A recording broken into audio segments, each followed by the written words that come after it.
ದರ್ಪಣ ಶುದ್ಧವಾದಷ್ಟು ಪ್ರತಿಬಿಂಬ ಸ್ಪಷ್ಟ. ಮನಸ್ಸು ತಿಳಿಯಾದಷ್ಟು ಭಾವನೆಗಳು ಸ್ಪಷ್ಟ. ಜ್ಞಾನ ವೃದ್ಧಿಸಿದಷ್ಟು ವಿಚಾರಗಳು ಸ್ಪಷ್ಟ. ವಿವೇಕ ವಿನಯ ಹೆಚ್ಚಾದಷ್ಟು ಸತ್ಯ ದರ್ಶನ ಸ್ಪಷ್ಟ. ಪ್ರೇಮ ಸಿಂಧು ಪರಮಬಂಧು ಸಿದ್ಧಲಿಂಗ ಪ್ರಭುವೆ. ಜಗವೆನ್ನ ಬಂಧಿಸಿದೆ ಅನೇಕ ಬಲೆಗಳಲ್ಲಿ. ಜೀವಜಾಲದ ಬಲೆ, ಮೋಹದ ಸೂಕ್ಷ್ಮ ಬಲೆ, ಪ್ರೇಮದ ಬಲೆ, ಕಾಮದ ಬಲೆ, ಆಹಾರದ ಬಲೆ, ಭಕ್ತಿಯ ಬಲೆ. ನೀ ಬಲು ಜಾಣ ಬೇಂಟೆಗಾರ, ಯಾವ ಬಲೆಯಳು ಬೀಳದಂತೆನ್ನ ಸಂರಕ್ಷಿಸು ಸಿದ್ಧಲಿಂಗ ಮಹಾಪ್ರಭುವೆ.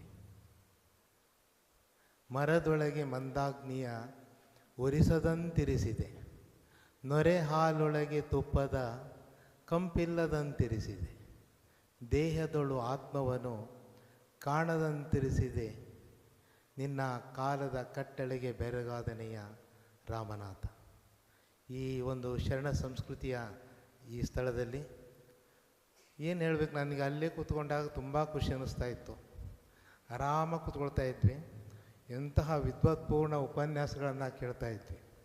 ಇಲ್ಲಿ ಬಂದು ನಿಂತಾಗ ಆ ಪ್ರಖರವಾದ ಆ ಏನು ಬೆಳಕಿದೆ, ಅದರ ಜೊತೆಗೆ ಪರಮಪೂಜ್ಯರ ಆಸೀನದ ಪಕ್ಕದಲ್ಲಿ ಇರೋದು ಅಂದರೆ ಒಂದು ರೀತಿ ಏನೋ ಅದು ಭಾವನೆಗಳಿಗೆ ಮೀರಿದ್ದು. ನನಗೆ ಇನ್ನೂ ಯಾಕೆ ಸಂತೋಷ ಆಗುತ್ತೆ ಅಂದರೆ 2016ರಲ್ಲಿ ಪರಮಪೂಜ್ಯ ಚಂದ್ರಶೇಖರ ಸ್ವಾಮೀಜಿಯವರು ಇದ್ದರು. ಅವರು ನಮ್ಮ ಪರಮಪೂಜ್ಯರು ಇದನ್ನು ಪ್ರಾರಂಭ ಮಾಡೋಣ ಅಂತ ಚರ್ಚೆ ಆಯಿತು. ಆವಾಗ ಒಂದು ಸರಿ ಪ್ರಾರಂಭ ಮಾಡೇ ಬಿಟ್ಟರು. ಆವಾಗ ಮಾಡೋಕ್ಕೆ ಪ್ರಯತ್ನ ಮಾಡಿದಾಗ ನನಗೆ ಬೆಕ್ಕಿನಕಲ್ಲು ಮಠ ಬೇರೆ ಬೇರೆ ಮಠಗಳಲ್ಲಿ ಇದನ್ನು ಪ್ರಾರಂಭ ಮಾಡೋದು ಸುಲಭ, ಅದನ್ನು ನಿರ್ವಹಣೆ ಹೇಗೆ ಮಾಡ್ತಾರೆ ಇವರು ಅನ್ನುವ ಚಿಂತನೆ ಮನಸ್ಸಿಗೆ ಬಂತು. ಗುರುಗಳಿದ್ದವರು ಮಾಡೋಣ ಸುಮ್ಕಿರ್ರಿ ಅಂದರು. ಅವತ್ತೆಲ್ಲ ಸೇರಿಕೊಂಡ್ವಿ ಆ ಒಂದು ಮಠದ ಕೆಳಭಾಗದಲ್ಲಿ. 2016 11ನೇ ತಾರೀಕು 9ನೇ ತಿಂಗಳು ಉಪನ್ಯಾಸ ನೀವೇ ಮಾಡಬೇಡ್ರಿ ಅಂದರು. ನಿಮ್ಮಿಂದ ಉದ್ಘಾಟನೆ ಆಗಿಬಿಡ್ಲಿ ಅಂದರು. ನನಗೆ ಎಲ್ರಿ ಬುದ್ಧಿ ಬೇಡ, ನೀವು ಚೆನ್ನಾಗಿ ಮಾತಾಡ್ತೀರಾ, ಸುಮ್ಮ ಬರ್ರಿ ಇಲ್ಲಿ ಅಂತ ಹೇಳಿ ನಿಲ್ಲಿಸೇಬಿಟ್ರು. ನನಗೇನು ತಿಳಿಯುತ್ತೋ ನಾನು ಮಾತಾಡಿದೆ. ಹೀಗೆ ಪ್ರಾರಂಭ ಆಗಿದ್ದು. ಯಾವ ರೀತಿಯಲ್ಲಿ 103 ಗೋಷ್ಠಿಗಳು ಇವತ್ತು ಎಷ್ಟು ವಿಜೃಂಭಣೆಯಿಂದ ನಡೀತಿದ್ದಾವೆ ಅಂತ ಅಂದರೆ ಒಂದಕ್ಕಿಂತ ಒಂದು ಹೆಚ್ಚು. ಇಲ್ಲಿ ದಾಸೋಹ, ಅನ್ನದಾಸೋಹಕ್ಕಿಂತ ಜ್ಞಾನ ದಾಸೋಹದ ದೊಡ್ಡ ಔತಣವೇ ಇವತ್ತು ಶ್ರೀಮಠದ ಇಲ್ಲಿ ದೊರೀತಾ ಇದೆ. ಆಹಾರ ದೇಹಕ್ಕೆ, ಅನ್ನದ ಶರೀರಕ್ಕೆ, ಮತ್ತು ವಿಜ್ಞಾನದ ಶರೀರ ಇದೆಯಲ್ಲ ಬುದ್ಧಿಗೆ, ಅದಕ್ಕೆ ಇಲ್ಲಿ ಸೋರ್ಸ್ ಆಗಿ ಇಲ್ಲಿ ದೊರೀತಾ ಇದೆ. ಸೊ ಆ ನಿಟ್ಟಿನಲ್ಲಿ ಇವತ್ತು ನನಗೆ ನೆನಪಾಯಿತು, ಅದೇನೋ ನಮ್ಮ ಭಾಗ್ಯ, ಗುರುಗಳ ದಿವ್ಯ ದೃಷ್ಟಿಯ ಒಂದು ಆಶೀರ್ವಾದ ನಮ್ಮ ಮೇಲೆ ಇದೆ ಅನ್ನುವುದೇ ನಮಗೆ ಹೆಮ್ಮೆ ಮತ್ತು ಒಂದು ರೀತಿ ಧನ್ಯತಾ ಭಾವನೆಗಳು. ಅದರಲ್ಲಿ ಬಹುಮುಖ್ಯವಾಗಿ ಸ್ವಲ್ಪ ನೇರ ಕೂತ್ಕೊಳ್ಳೋಣ. ನೀವು ಎಷ್ಟು ಗಟ್ಟಿ ಇದ್ದೀರಾ ಅನ್ನೋದ್ರ ಮೇಲೆ ನನ್ನ ಭಾಷಣ ಮುಗಿಯುತ್ತೆ. ನೇರ ಕೂತ್ಕೊಳ್ಳೋಣ. ಒಮ್ಮೆ ದೀರ್ಘವಾಗಿ 3 ಬಾರಿ ನಾವಿಂದ ಶ್ವಾಸ ತೆಗೆದುಕೊಳ್ರಿ, ನಿಧಾನಕ್ಕೆ ಖಾಲಿ ಮಾಡಿ ನೋಡೋಣ. ನೇರ ಕೂತ್ಕೊಳ್ಳಿ. ಬೆನ್ನಿಗೆ ಚೇರಿಗೆ ಅಂಟಬಾರ್ದು, ಚೇರಿಗೆ ಅಂಟದ ಹಾಗೆ ಕೂತ್ಕೊಳ್ಳೋ ಅಂಥದ್ದು. ನೇರ ಕೂತ್ಕೊಳ್ಳಿ. ನಿಧಾನಕ್ಕೆ ನಿಮ್ಮ ಉಸಿರಾಟ ಗೊತ್ತಾಗಬೇಕು, ತೆಗೆದುಕೊಳ್ಳೋ ಅಂಥದ್ದು ಬಿಡುವಂಥದ್ದು. ಪೂರ್ಣ ತೆಗೆದುಕೊಳ್ಳೋಣ. ನಿಧಾನವಾಗಿ ತೆಗೆದುಕೊಳ್ಳಿ. ಇನ್ಹೇ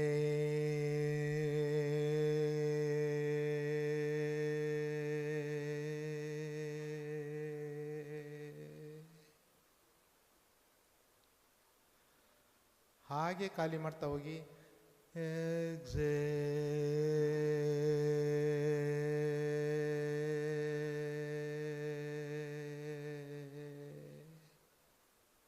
ಇನ್ನು 2 ಬಾರಿ ಇದೇ ಪ್ರಮಾಣದಲ್ಲಿ ನೀವೇ ಮಾಡ್ಕೊಳ್ಳಿ. ಗಮನ ಇಟ್ಟು ಮಾಡಿ ನೋಡೋಣ. ಪ್ರಾರಂಭ ಮಾಡಿ.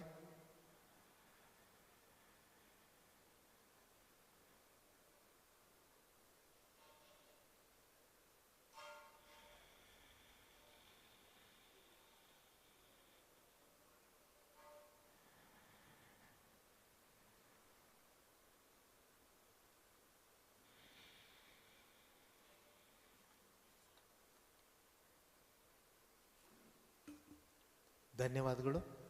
ಇನ್ನು ಮುಂದೆ ಯಾವುದೇ ಕಾರ್ಯಕ್ರಮ ಪ್ರಾರಂಭ ಆಗಬೇಕಾದ್ರೆ ಒಂದು 5 ನಿಮಿಷಗಳ ಕಾಲ ನಮ್ಮ ಉಸಿರಾಟವನ್ನು ಗಮನಿಸ್ಕೊಂಡು ನಿಶ್ಶಬ್ದತೆಯನ್ನು ಮೌನವನ್ನು ಕಾಪಾಡಿಕೊಂಡು ನಾವು ಕುಳಿತಾಗ ವಿಷಯಗಳನ್ನು ನಮ್ಮ ತಲೆಗೆ ಹೋಗುತ್ತೆ.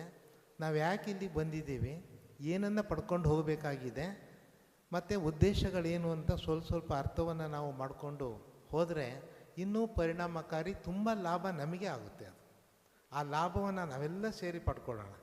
ಸೊ ಈ ರೀತಿಯಲ್ಲಿ ಮೊದಲನೇದಾಗಿ ನಮ್ಮ ಹರೀಶ್ ಅದ್ಭುತವಾದಂತಹ ನುಡಿಗಳು, ಕನ್ನಡದ ನುಡಿಗಳೇ ಅಷ್ಟು ಸೊಗಸು. ಪ್ರತಿಯೊಂದು ಮಾತುಗಳು ಸಹ ಇಂಪಾದ ಸಂಗೀತದಂತೆ. ಅರ್ಥವನ್ನು ವಿವರಣೆ ಮಾಡ್ತಾ ಹೋದರೆ ರುಚಿಕಟ್ಟಾದ ಹಣ್ಣುಗಳನ್ನು ಸವಿದಂತೆ.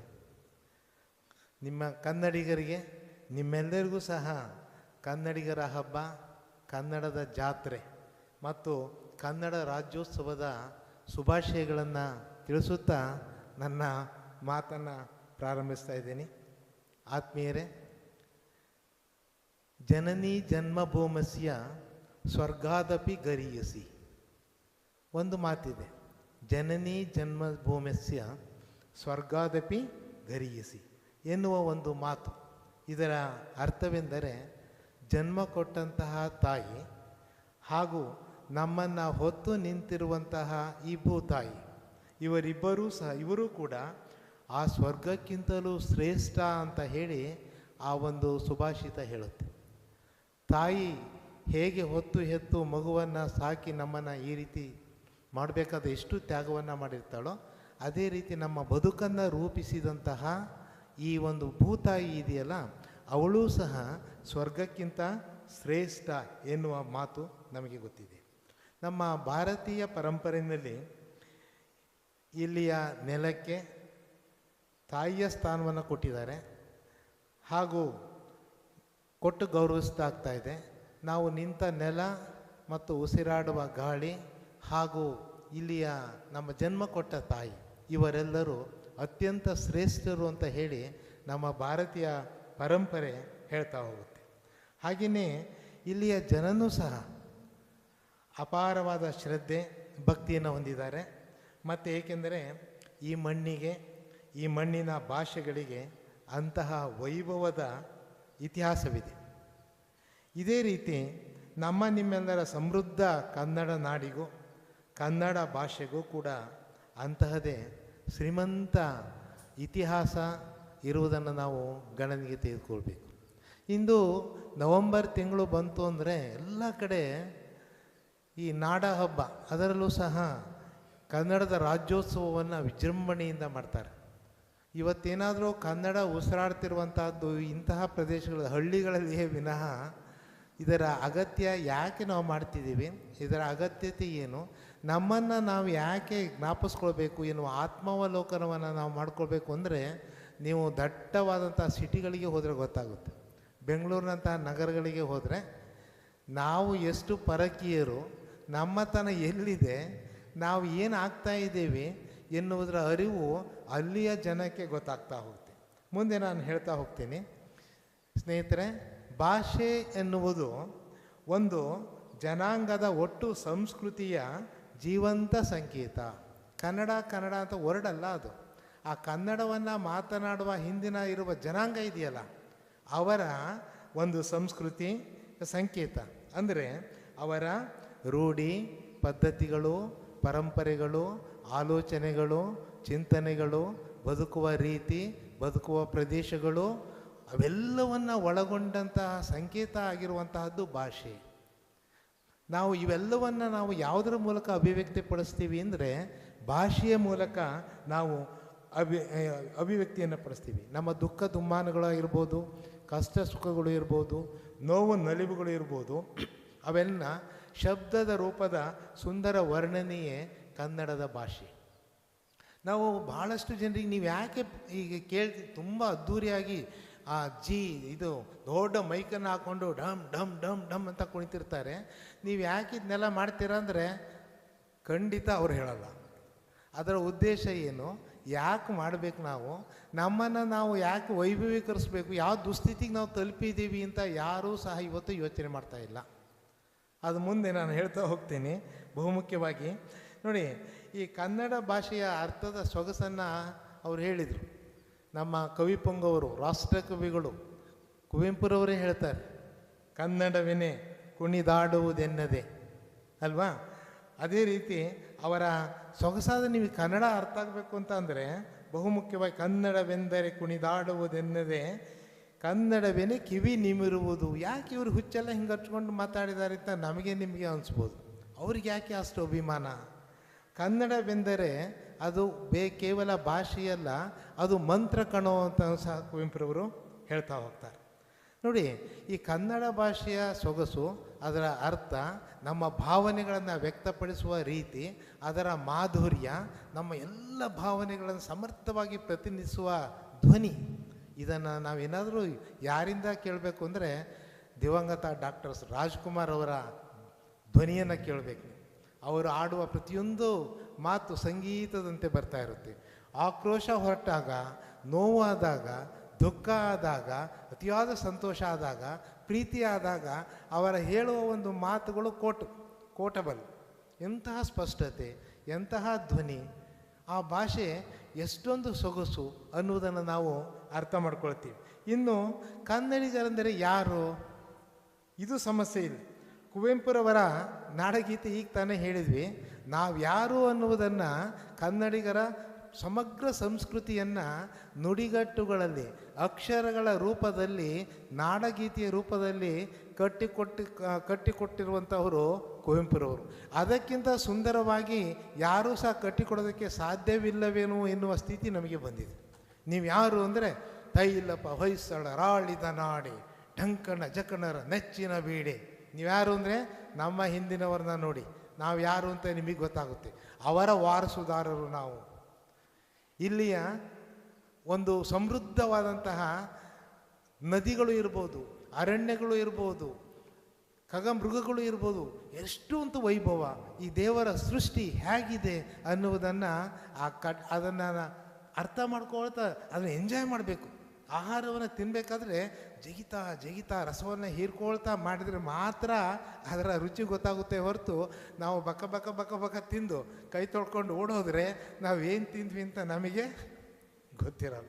ಭಾಳಷ್ಟು ಜನ ಈ ಕನ್ನಡದ ಹಬ್ಬಗಳು ಆಗ್ತಿರೋದೇ ಹಿಂಗೆ, ಯಾರೂ ಏನೂ ಇಲ್ಲ, ಆ ಡಿ ಜೆ ಹಾಕ್ಕೊಂಡು ಡಮ್ಮ ಕುಣಿದು ಒಂದು 4 ಜನ ನೃತ್ಯ ಮಾಡಿ ಕೇಕೆ ಹಾಕಿ ಏನು ಮಾಡಿದ್ರಿ ಕನ್ನಡ, ಯಾಕೆ ಮಾಡಿದ್ರಿ ಗೊತ್ತಿಲ್ಲ. ಮತ್ತು ಇವತ್ತೇ ಯಾಕೆ ಮಾಡ್ತೀರಾ, ನವಂಬರ್ 21 ಯಾಕೆ ಆಯ್ಕೆ ಮಾಡ್ಕೊಂಡ್ರಿ ಅದು ಗೊತ್ತಿಲ್ಲ.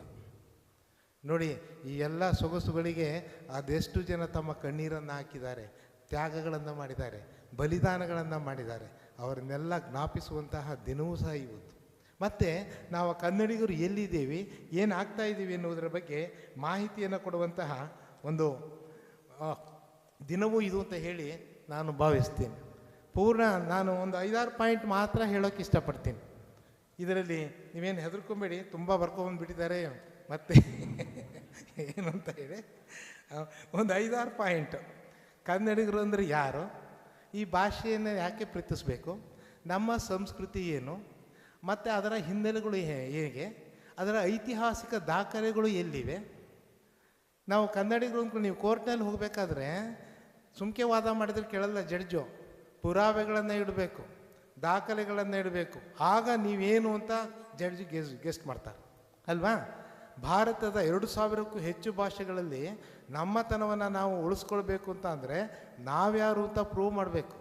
ಆದರೆ ನಮ್ಮ ಹಿರಿಯರು ಬಿಟ್ಟು ಹೋಗಿರುವಂತಹ ಶಾಸನಗಳು ಇರ್ಬೋದು, ಸಾಹಿತ್ಯಿಕ ಆಧಾರಗಳು ಇರ್ಬೋದು, ಅವೆಲ್ಲವೂ ನಾವ್ಯಾರು ಎನ್ನುವುದನ್ನು ಸೂಚನೆ ಮಾಡ್ತವೆ.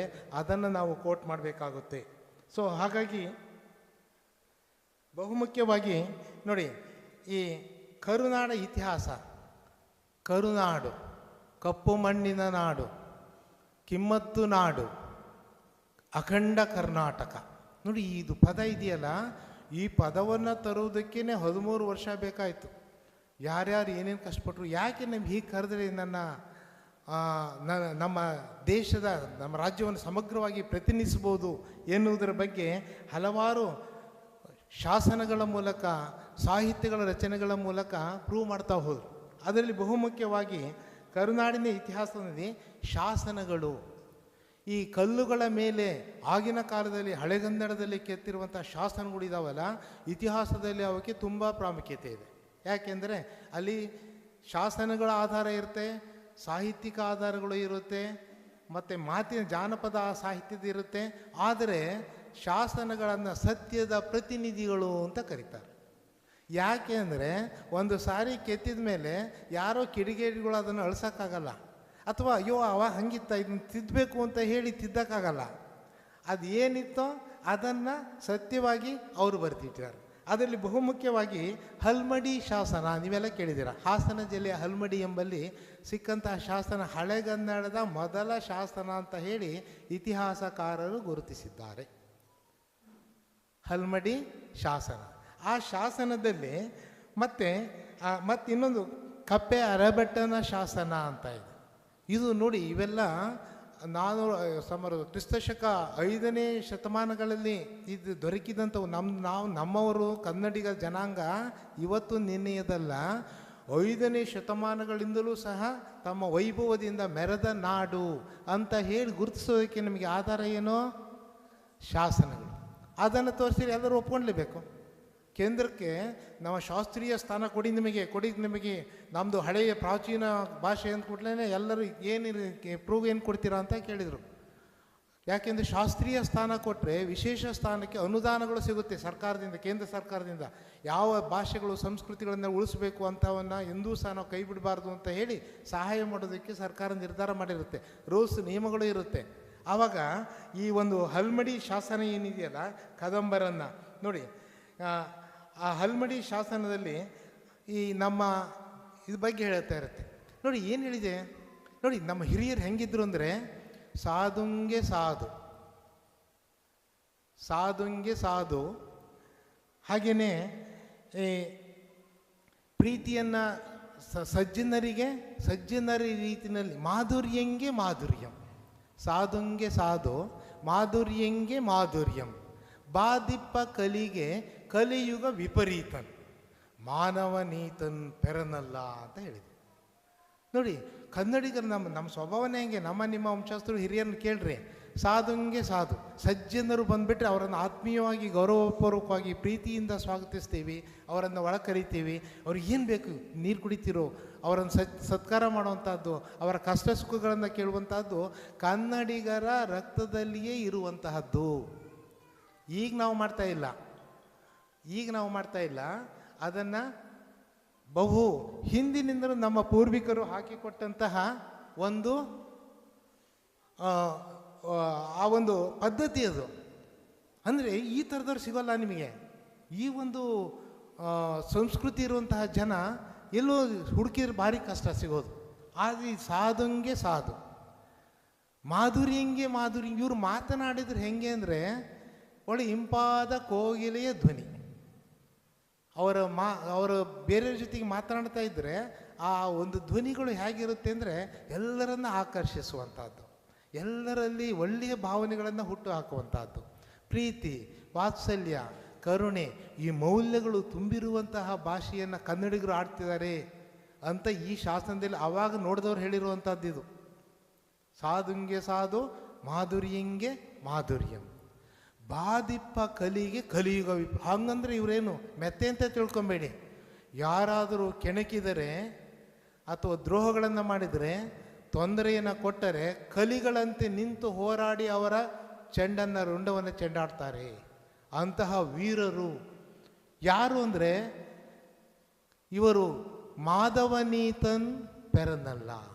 ಸಾಕ್ಷಾತ್ ಶ್ರೀಕೃಷ್ಣ ಪರಮಾತ್ಮ ಹೇಗಿದ್ದಾನೋ ಅಂತಹ ಎಲ್ಲ ಗುಣಗಳನ್ನು ಹೊಂದಿದ ದೇವರಂತಹ ಜನ ಇವರು, ಸಾಮಾನ್ಯ ಜನರಲ್ಲ. ಇದು ನೀವು ಹೇಳಿರುವಂತಹದ್ದು 450 ವರ್ಷಗಳ ಸಮಯದಲ್ಲಿ ಶಾಸನದಲ್ಲಿ ಬರೆದಿಟ್ಟು. ಅದನ್ನು ನೋಡಿದಾಗ ನಮಗೆ ಹೆಮ್ಮೆ ಅನಿಸುತ್ತೆ, ನಮ್ಮ ಹಿರಿಯರ ಬಗ್ಗೆ ಗೌರವ ಅನಿಸುತ್ತೆ. ನಾವು ಎಂತಹ ಕುಟುಂಬದ ವಂಶಸ್ಥರು ನಾವು ಅಂತ ಹೇಳಿ. ಸೊ ಅದೇ ರೀತಿ ಇನ್ನೊಂದು ಶಾಸನ ಇದೆ, ಅಲ್ಲಿ ಕಪ್ಪೆ ಅರಬೆಟ್ಟನ ಶಾಸನ. ನೋಡಿ ನಮ್ಮ ಸಂಸ್ಕೃತಿ ಹೆಂಗಿದೆ, ಇದನ್ನು ಅರ್ಥ ಮಾಡ್ಕೊಳ್ಳೋಕ್ಕೆ ಕನ್ನಡ ರಾಜ್ಯೋತ್ಸವ ಮಾಡಬೇಕಾಗಿದೆ. ನಾವೀಗ ನಾವು ಏನು ನಮ್ಮ ಬಗ್ಗೆ ಯಾರೂ ನಾವು ಥಿಂಕ್ ಮಾಡಲ್ಲ. ನೀವು ಮಹಿಳೆಯರಿಂದ ನೋಡಿ, ತಾಯಿಯಂದಿರಿಂದ ನೋಡಿ, ಪಾಪ ಅವರು ಊಟ ಮಾಡಿದ್ರು ತಿಂದರು ಅಂತ ಎಂದೂ ಯೋಚನೆ ಮಾಡಲ್ಲ. ಅವ್ರು ಯಾವಾದರೂ ಸಹ ಬೇರೆಯವರ ಬಗ್ಗೆನೇ, ಗಂಡ ಊಟ ಮಾಡಿದ್ರ, ಮಕ್ಕಳು ತಿಂದು ಹೋದ್ರ, ಅದು ಮಾಡಿದ್ರ, ಇದು ಮಾಡಿದ್ರ ಅಂತ ಹೇಳಿ ಬೇರೆಯವ್ರ ಬಗ್ಗೆನೇ ಜೀವನ ಮಾಡ್ತಾರೆ. ಹಾಗೆಯೇ ನಮ್ಮ ಕನ್ನಡಿಗರ ಸ್ಥಿತಿಯೂ ಆಗಿದೆ. ಅದರಲ್ಲಿ ತಾಯಿ ಆದವಳು ತನ್ನ ಮಗುವಿಗೆ ಕಿವಿನಲ್ಲಿ ಉಸಿರುತ್ತಿದ್ದಂತಹ ಉದಾತ್ತ ಮಾತುಗಳನ್ನು ಕೇಳಿ, ಅದು ಶಾಸ್ತ್ರದಲ್ಲಿ ಇದೆ, ನಾನು ಹೇಳ್ತಾ ಇರೋದಲ್ಲ. ಕೆರೆಯಂ ಕಟ್ಟಿಸು, ಬಾವಿಯಂ ತೋಡಿಸು, ಅನಾಥರಿಗೆ ಆಶ್ರಯವ ನೀಡು, ಸಾಲು ಮರಗಳನ್ನು ನೆಡು, ಪಶು ಪಕ್ಷಿಗಳನ್ನು ಸಂರಕ್ಷಿಸು. ನೋಡಿ, ಆ ಮಗುವಿಗೆ, ಹುಟ್ಟಿದ ಮಗುವಿನ ಕಿವಿನಲ್ಲಿ ಉಸಿರುತ್ತಿರುವಂತಹ ಮೌಲ್ಯಯುತ ಮಾತುಗಳು. ನಾವಿವತ್ತು ಮಕ್ಕಳನ್ನು ಕರ್ಕೊಂಡು ಏನು ಹೇಳ್ತೀವಿ, ಅಲ್ಲಿ ನೋಡಿದ್ನಿ ಅವನಿಗೆ ಬೈಯಿ, ಇವ್ ನೋಡಿ ನಗ್ತಾ ಇದ್ದಾನೆ, ನೀನು ಹಿಂಗಂದ್ಯಾ, ಈ ರೀತಿ ಖುಷಿ ಪಡ್ತೀವಿ. ಆದರೆ ಆಗಿನ ತಾಯಂದರು ಹೇಗೆ ಮಕ್ಕಳಿಗೆ ಎಂತಹ ಉದಾತ್ತ ಚಿಂತನೆಯ ಬೀಜಗಳನ್ನು ಕಿವಿಗಳಲ್ಲಿ ಉಸಿಸ್ತಾ ಇದ್ರು. ಈ ರೀತಿಯ ವಂಶಕ್ಕೆ ನಾವು ಸೇರಿದಂಥವು. ಇನ್ನು 10ನೇ ಶತಮಾನಕ್ಕೆ ಬಂದಂಥ ಸಮಯದಲ್ಲಿ ಕನ್ನಡದ ಇತಿಹಾಸದ ಬಗ್ಗೆ ಅದ್ಭುತ ಸಾಹಿತ್ಯ ರಚನೆಯಾಗಿ ಶುರುವಾಯಿತು. ಶ್ರೇಷ್ಠ ಕವಿಗಳು ತಮ್ಮ ಉದ್ಗ್ರಂಥಗಳನ್ನು ಬರೆದರು. ಅವುಗಳಲ್ಲಂತೂ ತಮಗೆ ತಲೆದೂಗುವಂಥದ್ದು ಪಂಪ, ರನ್ನ, ಜನ್ನ, ಈ ಕವಿಗಳು ಇವತ್ತು ಇವೆಲ್ಲ ನಮ್ಮ ಕನ್ನಡದ ಬೇರುಗಳು, ಸಾಹಿತ್ಯಿಕ ಬೇರುಗಳು. ನೀವು ಯಾರು ಕನ್ನಡ ಭಾಷೆಯನ್ನು ಹಗುರವಾಗಿ ತೆಗೆದುಕೊಳ್ಬೇಡಿ, ಇಂಗ್ಲೀಷ್ ಭಾಷೆ ಇತ್ತೀಚೆಗೆ ಬಂದಿರುವಂತಹದ್ದು, ಗೊತ್ತಾಯ್ತಾ? ಆಳವಾದ ಬೇರುಗಳನ್ನು ಹೊಂದಿರುವಂತಹದ್ದು ಕನ್ನಡಿಗರು, ನಮ್ಮ ವಂಶಜರು, ಅವರಾಡುವ ಮಾತು ಅದರಲ್ಲೂ ಪಂಪ ಅಂತೂ, ಆದಿಕವಿ ಪಂಪ ಹೇಳ್ತಾ ಹೋಗ್ತಾನೆ. ನಿಮಗೆ ಗೊತ್ತೇ ಇದೆ, ನಾನು 8ನೇ ಕ್ಲಾಸ್ನಲ್ಲಿ ಬಯಾಟ್ ಮಾಡಿದ ಪದ್ಯ ಅದು. ಈಗ ಅದರ ಅರ್ಥವನ್ನು ಎಂಜಾಯ್ ಮಾಡ್ತಾ ಹೋದರೆ, ಛಾಗದ ಭೋಗದಕ್ಕರದ ಗೆಯ್ಯದ ಗೊಟ್ಟಿಯ ಅಲಂಪಿನ ಪುಗಳ್ಗೆ ಆಗರವಾದ ಮಾನಿಸರಂತವರಾಗಿ ಪುಟ್ಟಲೇ ನಾಗಿಯೋ ಮೇಣ್ ತೀರ್ದುಪದೆ ತೀರದುಡಂ ಮರಿದುಂಬಿಯಾಗಿ ಮೇಣ್ ಕೋಗಿಲೆಯಾಗಿ ಪುಟ್ಟುವುದು ನಂದನದೋಳ್ ಬನವಾಸಿ ದೇಶದೋಳು. ಅವನು ತನ್ನ ಆಶಯಗಳನ್ನು ಸುಂದರವಾಗಿ, ತನ್ನ ಮನದ ಆಸೆಗಳನ್ನು ಬಿಚ್ಚಿಟ್ಟು ಹೇಳಿದಾನೆ. ಅಂದರೆ ಕನ್ನಡದ ನಾಡನ್ನು ಹಿಂದೆ ಬನವಾಸಿಯ ದೇಶ ಅಂತಲೇ ಕರೆಯಲಾಗ್ತಾ ಇತ್ತು. ಕದಂಬರು ಮೊದಲ ಕನ್ನಡದ ದೊರೆಗಳು, ಔದಾರ್ಯಕ್ಕೆ ಹೆಸರಾದವರು, ಶೌರ್ಯ ಸಾಹಸಕ್ಕೆ ಹೆಸರಾದವರು, ಆ ವಂಶಜರು ನಾವೆಲ್ಲ. ಅದರಲ್ಲಿ ತ್ಯಾಗದ ತ್ಯಾಗಿಗಳು, ಯಾರಾದರೂ ಬಂದು ತಮ್ಮ ಕಷ್ಟ ಸುಖಗಳನ್ನು ಮರೆತು ಇತರರಿಗೆ ಸಹಾಯ ಮಾಡುವಂಥ ಗುಣ ಕನ್ನಡಿಗರಲ್ಲಿ ಇತ್ತು. ಈಗಲೂ ಸಹ ನೋಡಿ, ನೀವೇನಾದರೂ ಬೇರೆಯವ್ರಿಗೆ ಸ್ವಲ್ಪ ಪರೋಪಕಾರ ಮಾಡಿ, ಏನೋ ಒಂದು ರೀತಿ ಸಂತೋಷ ಅನಿಸುತ್ತೆ. ಹಸಿದವರಿಗೆ ಏನಾದರೂ ಹೇಳಿ, ಅಥವಾ ಅಗತ್ಯವಿದ್ದವರಿಗೆ ಏನಾದರೂ ನೀವು ಮಾಹಿತಿ ಕೊಡಿ, ಏನೋ ಸಂತೋಷ. ಇದು ನಮ್ಮ ರಕ್ತದಲ್ಲಿ ಬಂದಿರುವಂಥದ್ದು. ನೋಡಿ, ಆಗಿನ ಜನ ತ್ಯಾಗ ಅಂದರೆ ತ್ಯಾಗದ ಭೋಗದ, ಹಾಗೆ ಅಂದರೆ ಅವರು ಇಡೀ ಈ ಒಂದು ಪ್ರಕೃತಿಯನ್ನು, ಸಮೃದ್ಧವಾದಂತಹ ಈ ನದಿಗಳು, ಕಣಿವೆಗಳು, ಸೌಂದರ್ಯ ಎಲ್ಲವನ್ನು, ಶುದ್ಧವಾದ ಗಾಳಿ ಸೇವನೆ ಎಲ್ಲವನ್ನು ಸವಿತಾ ಇದ್ದರು, ಎಂಜಾಯ್ ಮಾಡ್ತಾಯಿದ್ರು, ಸೌಂದರ್ಯವನ್ನು ಆಸ್ವಾದಿಸ್ತಾ ಇದ್ದರು, ಸಂಗೀತವನ್ನು ಕೇಳ್ತಾ ಇದ್ದರು, ಶಿಲ್ಪಕಲೆಗಳಲ್ಲಿ ತಲ್ಲೀನರಾಗ್ತಾ ಇದ್ದರು. ನಮ್ಮ ಶ್ರೀಮಂತಿಕೆ ಇರುವುದು ಕೇವಲ ಊಟ ಮಾಡೋದು, ತಿನ್ನೋದರಲ್ಲಿ, ದುಡಿಯೋದರಲ್ಲಿ ಅಲ್ಲ. ನಮ್ಮ ಶ್ರೀಮಂತಿಕೆ ಹೆಚ್ಚಾಗುವಂಥದ್ದು ಇವೆಲ್ಲವೂ ಸಹ ಇದ್ದಾಗ. ಪೂಜೆ ಪ್ರಸಾದಗಳು ಅವು ಏನನ್ನು ಮಾಡ್ತಾ ಹೋದರೆ ಅವು ನಮ್ಮ ಬದುಕನ್ನು ಶ್ರೀಮಂತಗೊಳಿಸ್ತವೆ. ಅಂದರೆ ನಿಮ್ಮಲ್ಲಿ ನಾವು ಮನುಷ್ಯರಿದ್ದೇವಲ್ಲ, ಹೇಗೆ ಪ್ರಾಣಿಗಳಿಗಿಂತ ಭಿನ್ನ ಅಂದರೆ ಅದ್ಭುತವಾದ ಶಕ್ತಿ ನಮ್ಮಲ್ಲಿ ದೇವರು ಕೊಟ್ಟಿದ್ದಾನೆ. ಆಲೋಚನಾ ಶಕ್ತಿ ಇದೆ, ಯೋಚಿಸುವ ಶಕ್ತಿ ಇದೆ, ಸಾಹಿತ್ಯದ ಶಕ್ತಿ ಇದೆ, ಸಂಗೀತದ ಶಕ್ತಿ ಇದೆ, ನಗುವಿನ ಶಕ್ತಿ ಇದೆ, ಸೌಂದರ್ಯವನ್ನು ಆಸ್ವಾದಿಸುವ ಶಕ್ತಿ ಇದೆ. ಇವೆಲ್ಲವೂ ಸೇರಿಕೊಂಡಾಗ ನಮ್ಮ ಬದುಕು ಶ್ರೀಮಂತಿಕೆ. ಬರೀ ಹಣವನ್ನು ಗಳಿಸೋದು ಅಥವಾ ಆಸ್ತಿಯನ್ನು ಮಾಡಿಡೋದು, ಉಳಿದಿದ್ದರಲ್ಲಿ ಎಲ್ಲ ಜೀರೋ ಆಯಿತು ಅಂದರೆ ನಾವು ಅಂತಹ ಶ್ರೀಮಂತ ಬದುಕನ್ನು ನಡೆಸಿಲ್ಲ ಅಂತ ಅರ್ಥ. ನೋಡಿ, ತ್ಯಾಗದ ಭೋಗದ ಅಕ್ಕರದ, ಎಲ್ಲರೂ ಅಕ್ಷರಸ್ಥರು, ಎಲ್ಲ ಅಕ್ಷರಸ್ಥರು, ವಿದ್ಯಾವಂತರು, ತಿಳುವಳಿಕೆಯುಳ್ಳವರು, ಜ್ಞಾನಿಗಳು ಇರ್ತಾ ಇದ್ರಂಥವ್ರು. ಅವರು ಆಗಿನ ಕಾಲದಲ್ಲೇ ಗೋಷ್ಠಿಗಳನ್ನು ನಡೆಸ್ತಾ, ವಿಚಾರ ವಿಮರ್ಶೆಗಳನ್ನು ಮಾಡ್ತಾಯಿದ್ರು. ಯಾವುದು ಸರಿ, ಯಾವುದು ತಪ್ಪು, ತಮ್ಮ ಬುದ್ಧಿಗೆ ಸ್ವಲ್ಪ ಗುದ್ದನ್ನು ಕೊಡ್ತಾಯಿದ್ರು. ಇಂತಹ ನಾನು ಈಗ ಮಾಡ್ತಿದ್ವಿ ಅಂತ ತಿಳ್ಕೊಳ್ಬೇಡಿ, ನಮ್ಮ ಪರಂಪರೆಯೇ ಆಗಿದೆ. ಅಕ್ಕರದ ತ್ಯಾಗದ ಭೋಗದ ಅಕ್ಕರದ ಗೆಯ್ಯದ ಸಂಗೀತ. ಅವರ ಮಾತುಗಳು ಬರುವಂಥ ಪ್ರತಿಯೊಂದು ಶಬ್ದಗಳು ಕರುಣಾನಂದವನ್ನು ಉಂಟು ಮಾಡ್ತಾಯಿತ್ತು, ಕಿವಿಗಳಿಗೆ ಇಂಪನ್ನು ಕೊಡ್ತಾಯಿತ್ತು, ಕೋಗಿಲೆಯಂತಹ ನುಡಿಗಳು ಬರ್ತಾಯಿತ್ತು. ಹೀಗೆ ಅಕ್ಕರದ ಗೇಯದ ಗುಟ್ಟಿಯ ಅಲಂಪಿನ ಪುಗಳಿಗೆ ಆಗರವಾದ ಈ ಥರದ ಒಂದು ಆಗರವಾದ ಇದಕ್ಕೆ ಆಶ್ರಯವನ್ನು ಕೊಟ್ಟಂತಹ ಈ ನಾಡು ಯಾವುದು? ಬನವಾಸಿ ಅಂದರೆ ಕನ್ನಡಿಗರ ನಾಡು. ಆಗರವಾದ ಮಾನಿಸರ್ ಅಂತವರಾಗಿ ಪುಟ್ಟಲೇಂ. ಇಂತಹ ಮನುಷ್ಯರು, ಇಂಥ ಸೊಗಸಾದ ಬದುಕನ್ನು ನನಗೆ ಕೊಡು, ಮನುಷ್ಯನಾಗಿ ಹುಟ್ಟಬೇಕು ನಾನು, ದೇವರೇ ಅವಕಾಶ ಮಾಡಿಕೊಡು.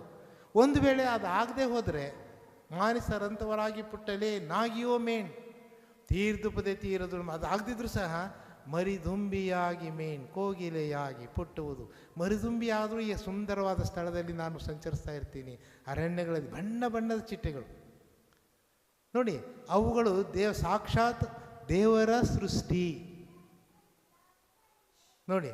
ಅಂದರೆ ಈ ಮೆಣುಕು ಹುಳುಗಳು ನೋಡ್ಬೋದು ನೀವು, ಸಮುದ್ರದ ಆಳದ ಪ್ರಾಣಿಗಳನ್ನು ನೋಡ್ಬೋದು. ವೈವಿಧ್ಯಮಯ ಕಲರ್. ಅದು ಯಾರು ಮಾಡಿರ್ತಾರೆ, ಏನು ಕತೆ, ಯಾರು ಬರೆದಿರ್ತಾರೆ? ನಾವೇನೇ ಚಿತ್ರವನ್ನು ಬರೀಲಿ ಅದು ಅದಕ್ಕೆ ಸಮನಾಗಿ ಮಾಡೋದಕ್ಕೆ ಸಾಧ್ಯವೇ ಇಲ್ಲ ಪ್ರಕೃತಿನಲ್ಲಿ. ಇಂತಹ ನಾಡಿದು ಮರಿದುಂಬಿಯಾಗಿ ಮೇನ್ ಕೋಗಿಲೆಯಾಗಿ ಎಲ್ಲರಿಗೂ ಮುದ ನೀಡುವಂತಹ ಕಂಠದ ಸ್ಮರಣೆ ಮಾಡುತ್ತಾ ನಾನು ಇಲ್ಲಿ ಅಡ್ಡಾಡ್ತಾ ಇರ್ತೀನಿ. ಪುಟ್ಟುವುದು ನಂದನದೋಳ್ ಬನವಾಸಿ ದೇಶ. ಈ ದೇಶದಲ್ಲಿ ಕೊಡಿ ನೋಡಿ, ಇದು ನಾವು ನೀವು ಬರೆದಿದ್ದಲ್ಲ. 10ನೇ ಶತಮಾನದಲ್ಲಿ ಪಂಪನು ತಾನು ಅನುಭವಿಸಿದ, ತಾನು ನೋಡಿದ ಆ ಸುಂದರವಾದಂತಹ ದೃಶ್ಯಗಳನ್ನು ಅಕ್ಷರ ರೂಪದಲ್ಲಿ ನಮಗೆ ತೆರೆದಿಟ್ಟಿದ್ದಾನೆ. ಇದು ನಾವು ಕನ್ನಡಿಗರು ಯಾರು ಅಂದರೆ ಈ ರೀತಿಯ ಗುಣವನ್ನು ಹೊಂದಿದವರು. ಹಾಗಾಗಿ ನಮಗೆ ಹೆಮ್ಮೆ ಅನಿಸ್ಬೇಕು, ನಾವೇನು ಅನಾಥರಲ್ಲ. ಅದೂ ಅಲ್ಲದೆ ಕೊನೆಗೆ ಹೇಳ್ತಾನೆ, ಆರಂಕುಶ ಮೆಟ್ಟುಡಂ ನೆನವುದೆನ್ನ ಮನಂ ಬನವಾಸಿ ದೇಶಮಂ. ಯಾರು ಅಂಕುಶದಿಂದ ಇರಿದ್ರೂ ಸಹ, ಕತ್ತಿಯಿಂದ ಇರಿದ್ರೂ ಸಹ ನಾನು ನನ್ನ ತಾಯ್ನಾಡನ್ನು ನೆನೆಯದೆ ಬಿಡೋಲ್ಲ. ಅದಕ್ಕಿಂತಲೂ ನನಗೆ ಪ್ರಿಯವಾಗಿದ್ದು ಇದು. ಈ ಹಿಂಸೆಯನ್ನು ಅನುಭವಿಸಿ ಆದ್ರೂ ನನ್ನಲ್ಲಿ ಇರ್ತೀನಿ. ನೆನೆವುದೆನ್ನ ಮನಂ ಬನವಾಸಿ ದೇಶಮಂ. ನೋಡಿ, ಈ ಕವನಗಳು ಅದೆಷ್ಟು ಸುಂದರ, ಸತ್ಯ. ಆದರೆ ಅವು ಎಲ್ಲಿ, ನಾವೆಲ್ಲಿ? ಮುಂದೆ ಹೇಳ್ತೀನಿ ನಾನು ಯಾಕೆ ನಾವು ಇವನ್ನೆಲ್ಲ ನೆನಪು ಮಾಡ್ಕೋಬೇಕಾಗಿದೆ ಅಂತ ಹೇಳಿ. ಸೊ ಹೀಗೆ ಆಮೇಲೆ ಕನ್ನಡಿಗರು ಹೇಗೆ ಅಂದರೆ ಎಷ್ಟು ಜ್ಞಾನಿಗಳು. ಆಗಲೇ ಹೇಳಿದ್ನಲ್ಲ, ಗೋಷ್ಠಿಗಳನ್ನು ಮಾಡ್ತಾಯಿದ್ರಂತ ಆ ಟೈಮಲ್ಲಿ. ಒಂದೊಂದು ಮನೆಯಲ್ಲಿ ಹಿರಿಯರು ಕೂತ್ಕೊಂಡ್ರು ಅಂದರೆ ಅವರ ಅನುಭವದ ನುಡಿಗಳು. ಕುರಿತೋತದೆಯಂ ಕಾವ್ಯ ಪ್ರಯೋಗಗಳು ಪರಿಣಿತ ಮತಿಗಳು ಅಂತ ಹೇಳ್ತಾ ಒಂದು ವಾಕ್ಯ ಬರುತ್ತೆ. ಅವ್ರಿಗೇನು ಓದು ಬರಹ ಬೇಕು ಇಲ್ಲ. ಇಲ್ಲಿಗಂತ ಯೂನಿವರ್ಸಿಟಿಗಳು ಕಾಲೇಜು ಗಿಲೇಜಿಗೆ ಹೋಗ್ತಾ ಇರಲಿಲ್ಲ. ಅವರ ಜೀವನದ ಕಾಲೇಜಿನಲ್ಲಿ ಅಧ್ಯಯನವನ್ನು ಮಾಡ್ತಾಯಿದ್ರು.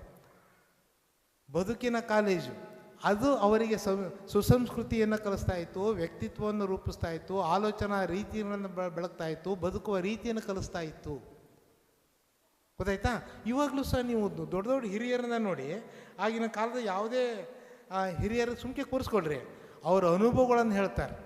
ಎಷ್ಟು ಚೆನ್ನಾಗಿ ಹೇಳ್ತಾರೆ ಅಂದರೆ ಬಾಯಿನಲ್ಲಿ ರಾಮಾಯಣ ಮಹಾಭಾರತದ ದೃಶ್ಯಗಳನ್ನು ಕಣ್ಣಿಗೆ ಕಟ್ಟುವಂತೆ ಹೇಳ್ತಾರೆ, ಕಥೆಗಳನ್ನು ಹೇಳ್ತಾರೆ, ಒಗಟುಗಳನ್ನು ಹೇಳ್ತಾರೆ, ಜಾನಪದ ಕಥೆಗಳನ್ನು ಹೇಳ್ತಾರೆ. ನಮ್ಮ ಪರಂಪರೆ ಇದು.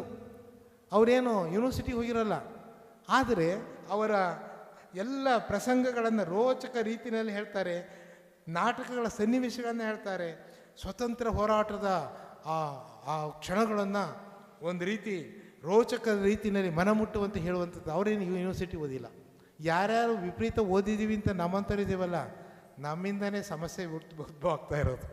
ಅವರು ಮುಗ್ಧ ಜೀವಿಗಳು, ಬದುಕನ್ನು ಪ್ರೀತಿಸ್ತಾ ಇದ್ರು, ನಾಡನ್ನು ಪ್ರೀತಿಸ್ತಾ ಇದ್ರು, ತಮ್ಮ ನೆರೆಹೊರೆಯವರನ್ನು ಪ್ರೀತಿಸ್ತಾ ಇದ್ರು, ಎಲ್ಲರೊಂದಿಗೆ ಪ್ರಕೃತಿಯನ್ನು ಪ್ರೀತಿಸ್ತಾ ಇದ್ರು, ಎಲ್ಲರೊಂದಿಗೆ ಒಟ್ಟಾಗಿ ಬದುಕಬೇಕು ಎನ್ನುವ ಒಂದು ಭಾವನೆಗಳನ್ನು ಮೈಗೂಡಿಸ್ಕೊಂಡಿದ್ರು. ಅವರು ನಮ್ಮ ಹಿರಿಯರು, ಅವರ ಸಂತಾನಗಳೇ ನಾವು. ಇದನ್ನು ನಾವು ಯೋಚನೆಗಳನ್ನು ಮಾಡಬೇಕಾಗುತ್ತೆ. ಕೇಳುಗರ ಮನಸ್ಸನ್ನು ಇದು ಮಾಡ್ತೇವೆ. ನಾನು ಹೇಳ್ತಾ ಇರುವಂಥದ್ದು ನಿಮಗೇನು ಬೋರ್ ಅನ್ನಿಸ್ತಾ ಇಲ್ಲ ತಾನೆ? ನಾವು ಯಾಕೆಂದರೆ ಯಾರೂ ಸಹ ಯಾಕೆ ಮಾಡ್ತೀವಿ ಅಂತ ಕೇಳ್ರಿ. ಆ ಗುಂಪನ್ನು, ಕುಣಿಯೋ ಗುಂಪನ್ನು ಗೊತ್ತಿಲ್ಲ ಅವ್ರಿಗೆ. ಪಾಪ ಅವ್ರು ತಪ್ಪಲ್ಲ. ನಾವು ನಮಗೇನಾದ್ರು ಗೊತ್ತಾದ್ರೆ ತಾನೆ ನಾವು ನಮ್ಮ ಮಕ್ಕಳು ಮರಿಗೆ ಹೋಗಿ ಹೇಳೋದು. ಇದು ಅಲ್ವಾ? ಊಟ ಮಾಡಿದ್ದು ಒಂದು ದಿನ ಒಂದು ಹೊತ್ತಿರುತ್ತೆ. ಮಂಡೆ ಮಾಸಿದೊಡೆ ಅಲ್ವಾ? ಬಟ್ಟೆ ಮಾಸಿದೊಡೆ ಅಗಸಂಗೊಯ್ಯುವರು. ಅಗಸ್ನೀರು ಹಾಕ್ತೀರಾ. ಮಂಡೆಗೆ ಬೇಕಲ್ಲ ಆಹಾರ, ಇದು ಶಾಶ್ವತ ಆಹಾರ. ಆದರೆ ಯಾರೊಬ್ಬರು ಇದನ್ನು ಇಷ್ಟಪಡಲ್ಲ, ಇದನ್ನು ಇಷ್ಟಪಡ್ತಾರೆ. ನಾವು ಇಲ್ಲಿ ಬಂದು ನಿಂತ್ಕೊಂಡ್ಬಿಟ್ಟಿದ್ದೀವಿ. ಇದು ಸಮಸ್ಯೆ ಆಗ್ತಾ ಇರುವಂಥದ್ದು. ಆನಂತರ ಇದು ಒಂದು ಹಂತ, ಪ್ರಾಚೀನ ಇತಿಹಾಸ ಆಯಿತು. ಹಾಗಾದರೆ ಕರ್ನಾಟಕದ ಏಕೀಕರಣ ಆಯ್ತಲ್ಲ, ಮೈಸೂರು ಅನ್ನೋದು ಹೇಗೆ ಸ್ವಲ್ಪ ಗ್ಲಾನ್ಸ್ ಮಾಡ್ಕೊಳ್ಳೋಣ. 1947ರಲ್ಲಿ ಸ್ವತಂತ್ರ ಬಂದ ಕೂಡಲೇ ದೇಶಕ್ಕೆ ಸ್ವತಂತ್ರ ಬಂತು ಅಂತ ಈಗಲೂ ನಾವು ಆಗಸ್ಟ್ 15 ಹಾಗೆ ಹೀಗೆ ಮಾಡ್ತೀವಿ. ಆದರೆ ಆ ಬಂದಾಗ ಪರಿಸ್ಥಿತಿ ಹೇಗಿತ್ತು ಗೊತ್ತಾ? ಇಡೀ ಭಾರತ ಖಂಡದಲ್ಲಿ 500 ರಾಜ್ಯಗಳಿದ್ವು ಅಂತ. ರಾಜರೆಲ್ಲರೂ ಅವ್ರಿಗೆ ಬೇಕಾದ ಏರಿಯಾಗಳಲ್ಲಿ ಅವರೇ ರಾಜರು, ಯಾರೂ ಒಗ್ಗಟ್ಟಿಲ್ಲ. ಇಂಥ ಸಮಯದಲ್ಲಿ ಯೋಚನೆ ಮಾಡಿದರು, ಭಾಷೆಗಳು ಸಾವಿರಾರು, ಮತ್ತು ರಾಜ್ಯಗಳು ತುಂಡು ತುಂಡು ಪ್ರದೇಶಗಳು ಬೇರೆ, ಯಾರು ಎಲ್ಲೆಲ್ಲೋ ಇದ್ದಾರೆ. ಇವನ್ನೆಲ್ಲ ಒಟ್ಟುಗೂಡಿಸಿ ಸ್ವತಂತ್ರ ಪಡೆದರು. ಆಮೇಲೆ ಯೋಚನೆ ಆಯಿತು, ಭಾರತದ ಸಂಸ್ಕೃತಿ ನಿಂತಿರುವಂತಹದ್ದು ವಿವಿಧ ಭಾಷೆಗಳು. ಭಾಷೆ ಅಂದ್ಕೂಡ್ಲೇ ನಾವು ಬರೀ ಮಾತು ಅಂತ ತಿಳ್ಕೊಬಾರ್ದು, ಅದನ್ನು ಆಡುವ ಜನಾಂಗಗಳು. ಈ ಜನಾಂಗಗಳೇ ಈ ಒಂದು ಸುಂದರವಾದ ತೋಟ. ಕುವೆಂಪು ಹೇಳ್ತಾರೆ ನೋಡಿ, ಶಾಂತಿಯ ತೋಟ ಅಂತ. ಒಂದು ತೋಟದಲ್ಲಿ ಒಂದೇ ಥರ ಹೂವಿದ್ರೆ ಅದಂತ ಚೆನ್ನಾಗಿ ಕಾಣಿಸಲ್ಲ. ವೈವಿಧ್ಯಮಯ ಗುಲಾಬಿ ಅಲ್ವಾ, ಕೆಂಪು, ಬಿಳಿ, ಹಳದಿ ಸಮೃದ್ಧವಾಗಿ ತುಂಬಿಕೊಂಡಿದ್ರೆ ಅದನ್ನು ನಾವು ಕಣ್ಣು ಅರಳಿಸಿ ನೋಡುತ್ತೇವೆ. ಹಾಗಾಗಿನೇ ನಮ್ಮ ಭಾರತದ ಸಂಸ್ಕೃತಿ ವೈವಿಧ್ಯಮಯ. ಒಂದು ಕಡೆ ಪಂಜಾಬಿಗಳಿದ್ದಾರೆ, ಮರಾಠಿಗರು ಇದ್ದಾರೆ, ಹಿಂದಿನವರಿದ್ದಾರೆ, ತಮಿಳು ಇದೆ, ತೆಲುಗಿದೆ, ಎಲ್ಲ ಭಾಷೆಗಳು ಬೇರೆ ಬೇರೆ. ಹಾಗಾಗಿ ಭಾಷಾವಾರು ಪ್ರಾಂತ್ಯಗಳನ್ನು ರಚನೆ ಮಾಡಬೇಕು ಎನ್ನುವ ಒತ್ತಡ ಎಲ್ಲ ಕಡೆ ಕೇಳಿಬಂತು. ನೆಹರೂರವರು ಪ್ರಧಾನಮಂತ್ರಿ. ಆದರೆ ಅವ್ರಿಗೆ ಭಯ, ಏನಾದ್ರೂ ನಾವು ಮೊದಲೇ ತುಂಡಾಗಿ ಹೋಗಿದ್ದೇವೆ, ಇವ್ರಿಗೇನಾದ್ರೂ ಹೆಚ್ಚು ಒಪ್ಪಿಗೆ ಕೊಟ್ಬಿಟ್ರೆ ಈ ದೇಶ ಇರೋದೇ ಎಲ್ಲ ನಾನು ಬೇರೆ, ನಾ ತಮಿಳು ಬೇರೆ, ಕನ್ನಡ ಬೇರೆ, ಏನೇನು ಆಗ್ಬಿಡುತ್ತೋ ಅನ್ನೋ ಭಯದಿಂದ ಕೊಡ್ತಾ ಇರಲಿಲ್ಲ. ಆದರೂ ಸಹ ಅಲ್ಲಿಯ ಜನ ನೋವಿನಿಂದ ಇದ್ರು ನೋಡಿ. ಕರ್ನಾಟಕವನ್ನೇ ತೆಗೆದುಕೊಳ್ಳಿ, ಆ ಸಮಯದಲ್ಲಿ ಸ್ವತಂತ್ರ 47ರ ಸಮಯದಲ್ಲಿ ಎಲ್ಲಿದೆ ಕರ್ನಾಟಕ? ಮೈಸೂರು ರಾಜ್ಯ ಅಂತ ಒಗ್ಗೂಡಿಸೋತ್ತಿಗೆ ಸಾಕಾಗಿ ಹೋಗಿತ್ತು ನೋಡಿ. ಈ ಬಳ್ಳಾರಿ, ರಾಯಚೂರು, ಗುಲ್ಬರ್ಗ ಅವೆಲ್ಲ ನಿಜಾಮರ ಆಡಳಿತ, ಆಂಧ್ರ ಬರೀ ತೆಲುಗು. ಈ ಕಡೆ ಬೆಳಗಾಮು ಮತ್ತು ಆ ಪ್ರದೇಶಗಳು ಏನಿದೆ, ವಿಜಯಪುರ, ಆ ಪ್ರದೇಶಗಳು ಬಾಂಬೆ ಗೌರ್ಮೆಂಟ್, ಎಲ್ಲ ಮರಾಠಿ. ಮತ್ತು ಇಲ್ಲಿ ಕಾಸರಗೋಡು ಆ ಭಾಗಗಳು ಕೇರಳ. ಮತ್ತು ಇಲ್ಲಿ ಈ ದಕ್ಷಿಣ ಕನ್ನಡ, ಉತ್ತರ ಕನ್ನಡಕ್ಕೆ ಬಂದರೆ ಎಲ್ಲ ತುಳು ಮತ್ತು ಕೊಂಕಣಿಯ ಪ್ರಭಾವ. ಕನ್ನಡ ಹಾಗಾದ್ರೆ ಯಾರು ಮಾತಾಡಬೇಕು? ಕನ್ನಡ ಮಾತಾಡೋದು ಹಳೆ ಮೈಸೂರು ಅಷ್ಟೇ, ಮಂಡ್ಯ, ಮೈಸೂರು, ಮಹಾರಾಜರದ್ದೇನು ಸೀಮಿತವಾಗಿತ್ತು ಅಲ್ಲಿ. ಆದರೆ ನಿಮಗೆ ಗೊತ್ತಾಗಲ್ಲ, ಯಾಕೆ ಏನು ಸರ್ ಇದೇನು ಕನ್ನಡ ಅಂದರೆ, ನಾವು ಉಸಿರಾಡ್ತಿರೋದೇ ಕನ್ನಡ, ಬದುಕಿರೋದು ನಮ್ಮ ನಿಮ್ಮಿಂದ. ಗ್ರಾಮೀಣ ಭಾಗಗಳಿಂದ ಇವತ್ತು ಕನ್ನಡ ಉಸಿರಾಡ್ತಾ ಇದೆ, ಗ್ರಾಮ್ಯ ಭಾಗಗಳಲ್ಲಿ. ಆದರೆ ನೀವು ನಗರಗಳಿಗೆ ಬಂದರೆ ಗೊತ್ತಾಗುತ್ತೆ ನಾವೆಷ್ಟು ಪರಕೀಯರು ಅಂತ ಹೇಳಿ. ಬೆಂಗಳೂರಿಗೆ ಹೋಗ್ಬಿಟ್ರೆ ಕನ್ನಡ ಮಾತನಾಡಿದ್ರೇ ಅವಮಾನ ಎನ್ನುವ ಸ್ಥಿತಿ ಇದೆ. ಕನ್ನಡ ಮಾತಾಡಿದರೆ ಬರೋಲ್ಲ ಇವ್ರಿಗೆ ಇಂಗ್ಲೀಷು ಅಂತ ಭ್ರಮೆಗಳಲ್ಲಿ ಹೋಗ್ತಿದ್ದೀವಿ ನಾವು. ಯಾವ ಭ್ರಮೆ, ಯಾವುದಿದು ಮಾತೃಭಾಷೆ. ಕೊನೆಗೇನಾಯಿತು, ಆ 47ರಲ್ಲೇ ಹೋರಾಟ ಪ್ರಾರಂಭ ಆಯಿತು, ಭಾಷಾವಾರು ಪ್ರಾಂತ್ಯಗಳು. ಅವರನ್ನು ಜ್ಞಾಪಿಸ್ಕೋಬೇಕು ಇವತ್ತು ನಾವು, ಅವರು ಯಾರ್ಯಾರು ಹೇಗೆ ಇದು ಮಾಡಿಕೊಂಡ್ರು ಅಂತ ಹೇಳಿ ನೋಡಿ. ಆದ ನಂತರ 47ರಿಂದ 1956ರಲ್ಲಿ ಮೈಸೂರು ರಾಜ್ಯ ನವೆಂಬರ್ 1ರಂದು ಅಸ್ತಿತ್ವಕ್ಕೆ ಬಂತು. 1956 ನವೆಂಬರ್ 1ರಂದು ಮೈಸೂರು ರಾಜ್ಯ ಅಂತ ಹೇಳಿ ಹೆಸರು ಬಂತು. ಈ ಮೈಸೂರು ರಾಜ್ಯದ ಜಿಲ್ಲೆಗಳೆಲ್ಲ ಒಟ್ಟುಗೂಡಿತು. ಆದರೆ ಇದನ್ನು ಕರ್ನಾಟಕ ಅಂತ ಮಾಡಬೇಕಾದ್ರೆ ಮತ್ತೆ 13 ವರ್ಷ ಹೋರಾಟ ಮಾಡಬೇಕಾಗಿತ್ತು. ಅವರೆಲ್ಲ ಅವ್ರ ಹೆಸರು ಯಾರು ಹೇಳಿದೆ ಅಂತ ತುಂಬ ಜನಕ್ಕೆ ಗೊತ್ತೇ ಇಲ್ಲ. ಮನೆ ಮಠಗಳನ್ನು ಕಳ್ಕೊಂಡಿದ್ದಾರೆ. ನಾವೆಲ್ಲ ಒಟ್ಟಾಗಿರಬೇಕು, ಪರಭಾಷಿಕರ ಜೊತೆಗೆ ನೀವು ಗೊತ್ತಾಗಬೇಕು ಅಂತಂದರೆ, ನಾನು ಅಮೇರಿಕಾದಲ್ಲಿದ್ದಾಗ ವಾಕ್ ಹೋಗ್ತಾ ಇದ್ದೆ. ಹೋದಾಗ ಒಬ್ಬರು ಫೋನ್ನಲ್ಲಿ ಕನ್ನಡದಲ್ಲಿ ಮಾತಾಡ್ತಾ ಹೋದರು. ನಾನು ಹೇಗೆ ಹೋದೆ ಅಂದರೆ ಎದ್ದೋ ಬಿದ್ದು ಅಂತೇಳಿ, ಮೇಡಮ್ ಮೇಡಮ್ ಮೇಡಮ್ ಅಂತ ಅಂದೆ. ತಕ್ಷಣ ತಿರುಗಿ ನೋಡಿದ್ರು. ಅವರು ಏನು ನೀವು, ನಾನು ಕರ್ನಾಟಕದವನು. ಹೌದಾ, ಯಾವ ಊರು? ಒಂದು ಶಿವಮೊಗ್ಗ ಅಂದೆ. ಅಯ್ಯೋ ನಾನು ಶಿವಮೊಗ್ಗನೇ ಕಂಡ್ರಿ ಅಂದರು. ನನಗೆ ಅವ್ರು ನುಡಿ ಕೇಳೋಕ್ಕೆ ಖುಷಿ.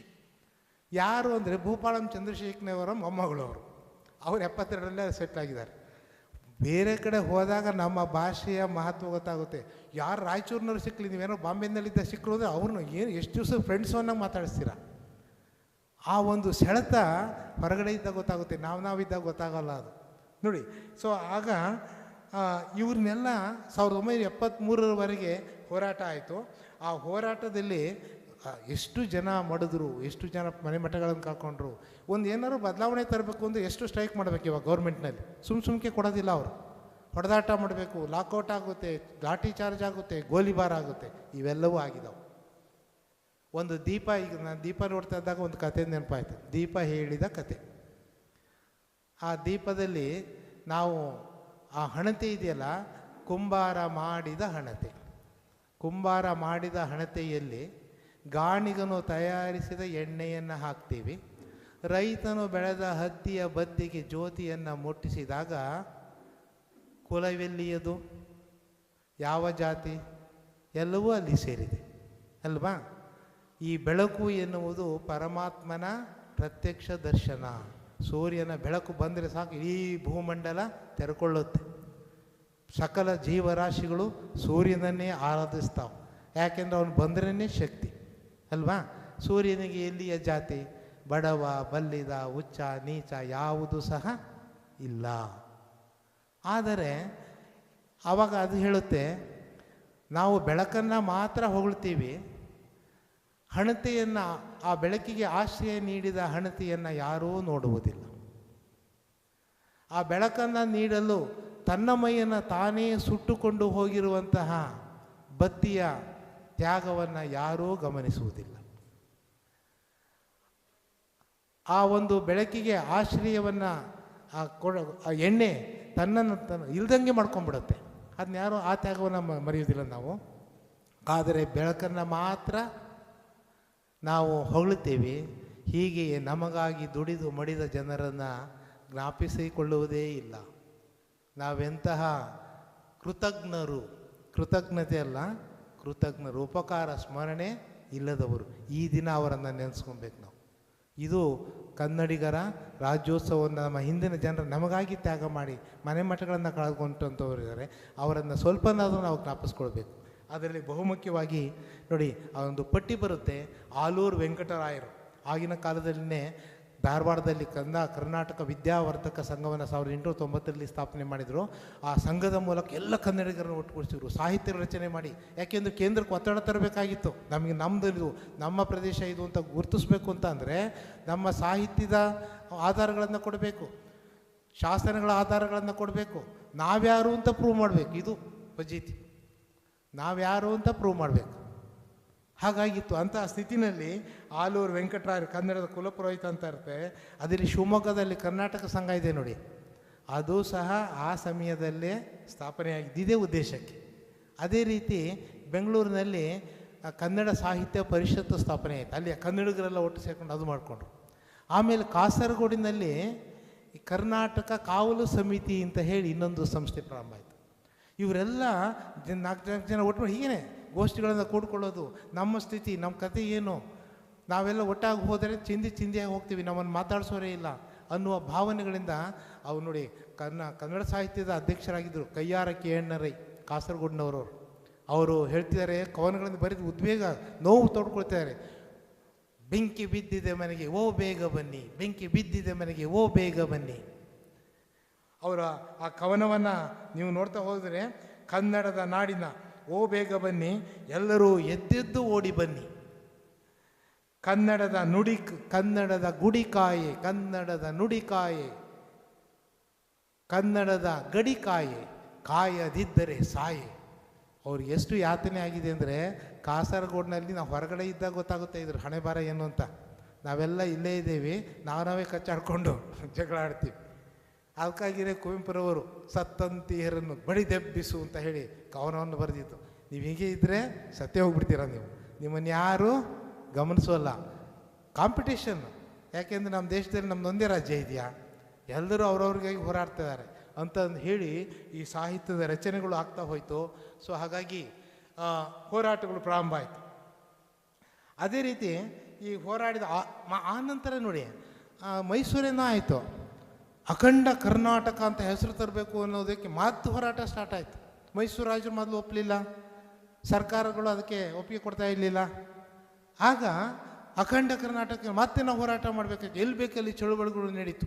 ಅದರಲ್ಲಿ ಮತ್ತೆ ಆಲೂರು ವೆಂಕಟರಾವ್, ರಂಗನಾಥರಾವ್ ದೇಶಪಾಂಡೆಯವರು, ಬಸವನಾಳರವರು, ಮತ್ತು ಅದೇ ರೀತಿ ಸಿದ್ದಪ್ಪ ಕಂಬಳಿ ಅಂತ ಬಾಂಬೆ ಸರ್ಕಾರದಲ್ಲಿ ಅವರು ಮಂತ್ರಿ, ಅವರು ನಾವು ಬೆಂಬಲವನ್ನು ಕೊಡ್ತೀನಿ ಅಂತ ಅಂದರು.